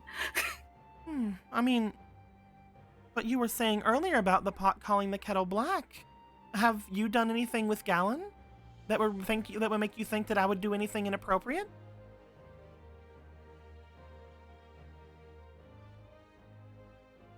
Good night. You had even said it. You had even said it because you thought we were moving too fast. Have you moved that fast? Polo, you have to let me know. What do you wish to do? Her face is red. What do you wish to do? Oh, I think I learned everything I need to know. then I will bid you a good night. And maybe if there comes a time where I am allowed to call you sister, then you will know all that you will need to. Maybe. You cannot wait to tell someone, can you? Good night, Polo. No. You just cannot tell my brothers, okay? Oh my gosh. Yes, hold on. Stay right there. Stay right there. They rush out. As they do, you see that they are gone for a moment before rushing back in. I got the chateau. Let's go. Okay. Polo, Yes. you were going to wake up late the next morning. Yes, she is. Just talking, just girl talk. It has been such a long time since I have had girl talk. You are going to have to wake up late the next morning. Yeah. With that being the case, as you go and sit down with Misty, I will say, I know this is short, but I do think we want to end things off there for the night, just because. I'm sorry. Just because, if we go any further, it will be cake time. And I feel like that's going to take a while. And we could do that tonight. But I'm not feeling amazing right now. Yeah, you said That's you totally said fine, you man. weren't feeling too hot. I feel like if we go the next day, then we are going to be doing the cake thing. And that could potentially with travel and everything, depending on if you guys want to go and speak with certain Gorons and Zoras as well, because I know that one of you at least wants to do that before you guys leave for Lon Lon. Then it might take another probably hour or 2 or 3 or anything. So Yeah. with that being said, we are gonna end things there for the night with another Polo talking to someone's sibling talk. I'm sorry. Honestly, it's funny. Don't apologize. Literally, the rest of us didn't have anything to fucking do. We went to go watch the Dodongo fuck around. Just keeps talking. I think it's really funny, Squeaky, because everything that you say with the keeps talking, a lot of the times when she would say something, I was trying to like with that right there. I'm saying Polo keeps talking. I know. It's so funny because they are trying to embarrass you, and you keep coming back. It's also very funny. You say Marco has never, but he has poked fun at you. It's just that his sisters are a lot more he learned it from his sisters, but his sisters are the masters of it. Oh, she was trying so hard to make you like second guess. Like, is there anything he's done? Oh, maybe he is such a bad influence. No, it's just Polo is kind of oblivious to that stuff. She's not had friends until now. So it's kind of like she's just like. Also, I'm guessing she's never actually seen Marco eat mold. It was just a coincidence. She just. It was a funny coincidence. I mean, he could have been as like a very, very young having done it, but It's still funny to think about where it's just like, I just He made has that a- up. What do you mean he actually did that? Strictly regulated mold diet his whole life. it's called cheese, guys. Get over it. And I like You the ate idea nothing but blue cheese. I am so sorry for you. cheese is like one of the more mid cheeses. For some reason, he only wanted to eat the cheese whenever it was almost nearly not even edible. I don't know. And I love the idea of her having made that up, and then Paul's like, "Oh yeah, no, he's done that before," and then she's like, "What?" Fucking lying. Yeah, no, it was the bottom of the barrel. And he just. Polo, I'm trying to embarrass him. What the fuck did he actually do? Oh, here's some fucking ammo for you. Should I tell him about the really big barrel bomb? That was. He a blew thing. himself up. Yeah, he got through a whole argument with Gavin over it. I was actually really worried. I was actually. Right, She did no. one thing. Let's not distract ourselves. Tell me about Gowan. Oh, yes, of course. And also tell me all the deets you don't want to tell anybody else. I'll talk about my boyfriend. Oh my god, in your father's mansion. Anyway, so after getting his eye. Did you at least cover it? You wore it? It's actually right here. Yeah, it's right here. Say hi to father. Oh. But no, I think we're gonna end things there for the night. I hope everybody had a good time.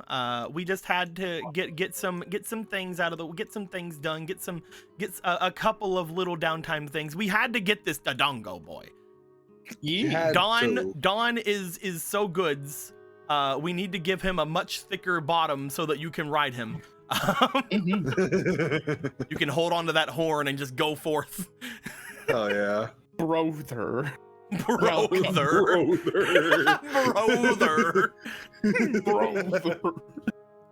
I am continuing to love the borderline tiptoeing on the existential crisis we're doing with Gorthos right now. Love it. Just tiptoeing on that line of what's going on with that, and throwing in like a little taste of the goddess in there every now and then with fucking how things are and how things are going. Of their will they won't they relationship. I'm loving the tender moments between him and Zelda because I'm just like, come on, Zelda, just be a monster fucker. It's fine. Go there. Ride the mouse down. Just be a monster fucker. It's okay. I mean, I would, but I don't think he has one. Anyway, so That's why I said mouse down. Fairy mud's for. Very much. that's what fairy mud's for. What the fuck? That's what the fairy mud's for. This can be used for good. Wait, Oh That's why he my- wants it. Oh What? my god. what would He even learned the Gorthos look properties of- like? Doesn't matter. We'll figure it out. What would it even look like? I mean, if you look at never this, it considered. would just be skin. That's what. No, That's I mean, what. for, like the demon form. Like, what is it? Does he have scale? Like, what? I never considered what We're gonna Gorthos make you actually look- is. Did We're gonna you make- did you see? Have you ever seen Zork from Yu-Gi? I'm playing. Shut the fuck No, up. we're just gonna make you look. We're just gonna make you look like freaking Alias from Ancient Magus Bride. Oh hell yeah. We're just gonna make you look like the crazy wolf demon head can stay, but the rest is a body. I need to actually watch through that anime again and the second season. It's so good. Lynn and I have been watching it. Yeah, these guys. I Yeah. will say this as well, Marco. It may feel like I'm always super on you. But Yeah. man, today was so funny when you forgot that fucking apple. Because I'm just sitting here like, I don't know what So to say. So I will say this: I forgot the carrots are vegetables, and I saw that I had these in my bag. I thought I was fine, and I realized they were carrots when you pointed out the I apple forgot thing. carrots were vegetable. Carrots are vegetables. I brought you this root vegetable. Here you go. You can put it in your fruit salad. Marco is found floating in the waters of the dam with the carrot sticking out of his back, Oh my god, just sharpened into a shiv. sharpened. Just has a hard time distinguishing any food that is not moldy in some way. No shit, It was fruits are the mighty juicy and carrot. vegetables are not. I mean, to be fair, I love carrot juice so much, and I would not mind having some carrot juice with some fruity stuff. That's why V8's good. I love V8. V8, I haven't had V8 in a long time, but I loved V8 whenever I drank it. I'll say their vegetable juice medley usually incorporates fruit. Yeah, they go for or just straight carrot. It is a majority carrot tomato with a lot of their stuff, but they also have put vegetable juices and stuff like that in them. And fruit juices and stuff like that. It's really good. I love. Yeah, they usually use fruit juices to sweeten them up. Yeah, I love V8. I haven't had it in a long time, but now I'm probably gonna order some after just talking about this. I need to get an actual like juicer. I'd love to. I'm gonna do it. Anyway, with all that being said, my dudes, Put it on your throne. we are going to leave out. And until next week, like always, later days. Blah, blah. I can't believe you're telling Marco's sister about the first time you had sex inside of your dead father's mansion. Look, she's asking,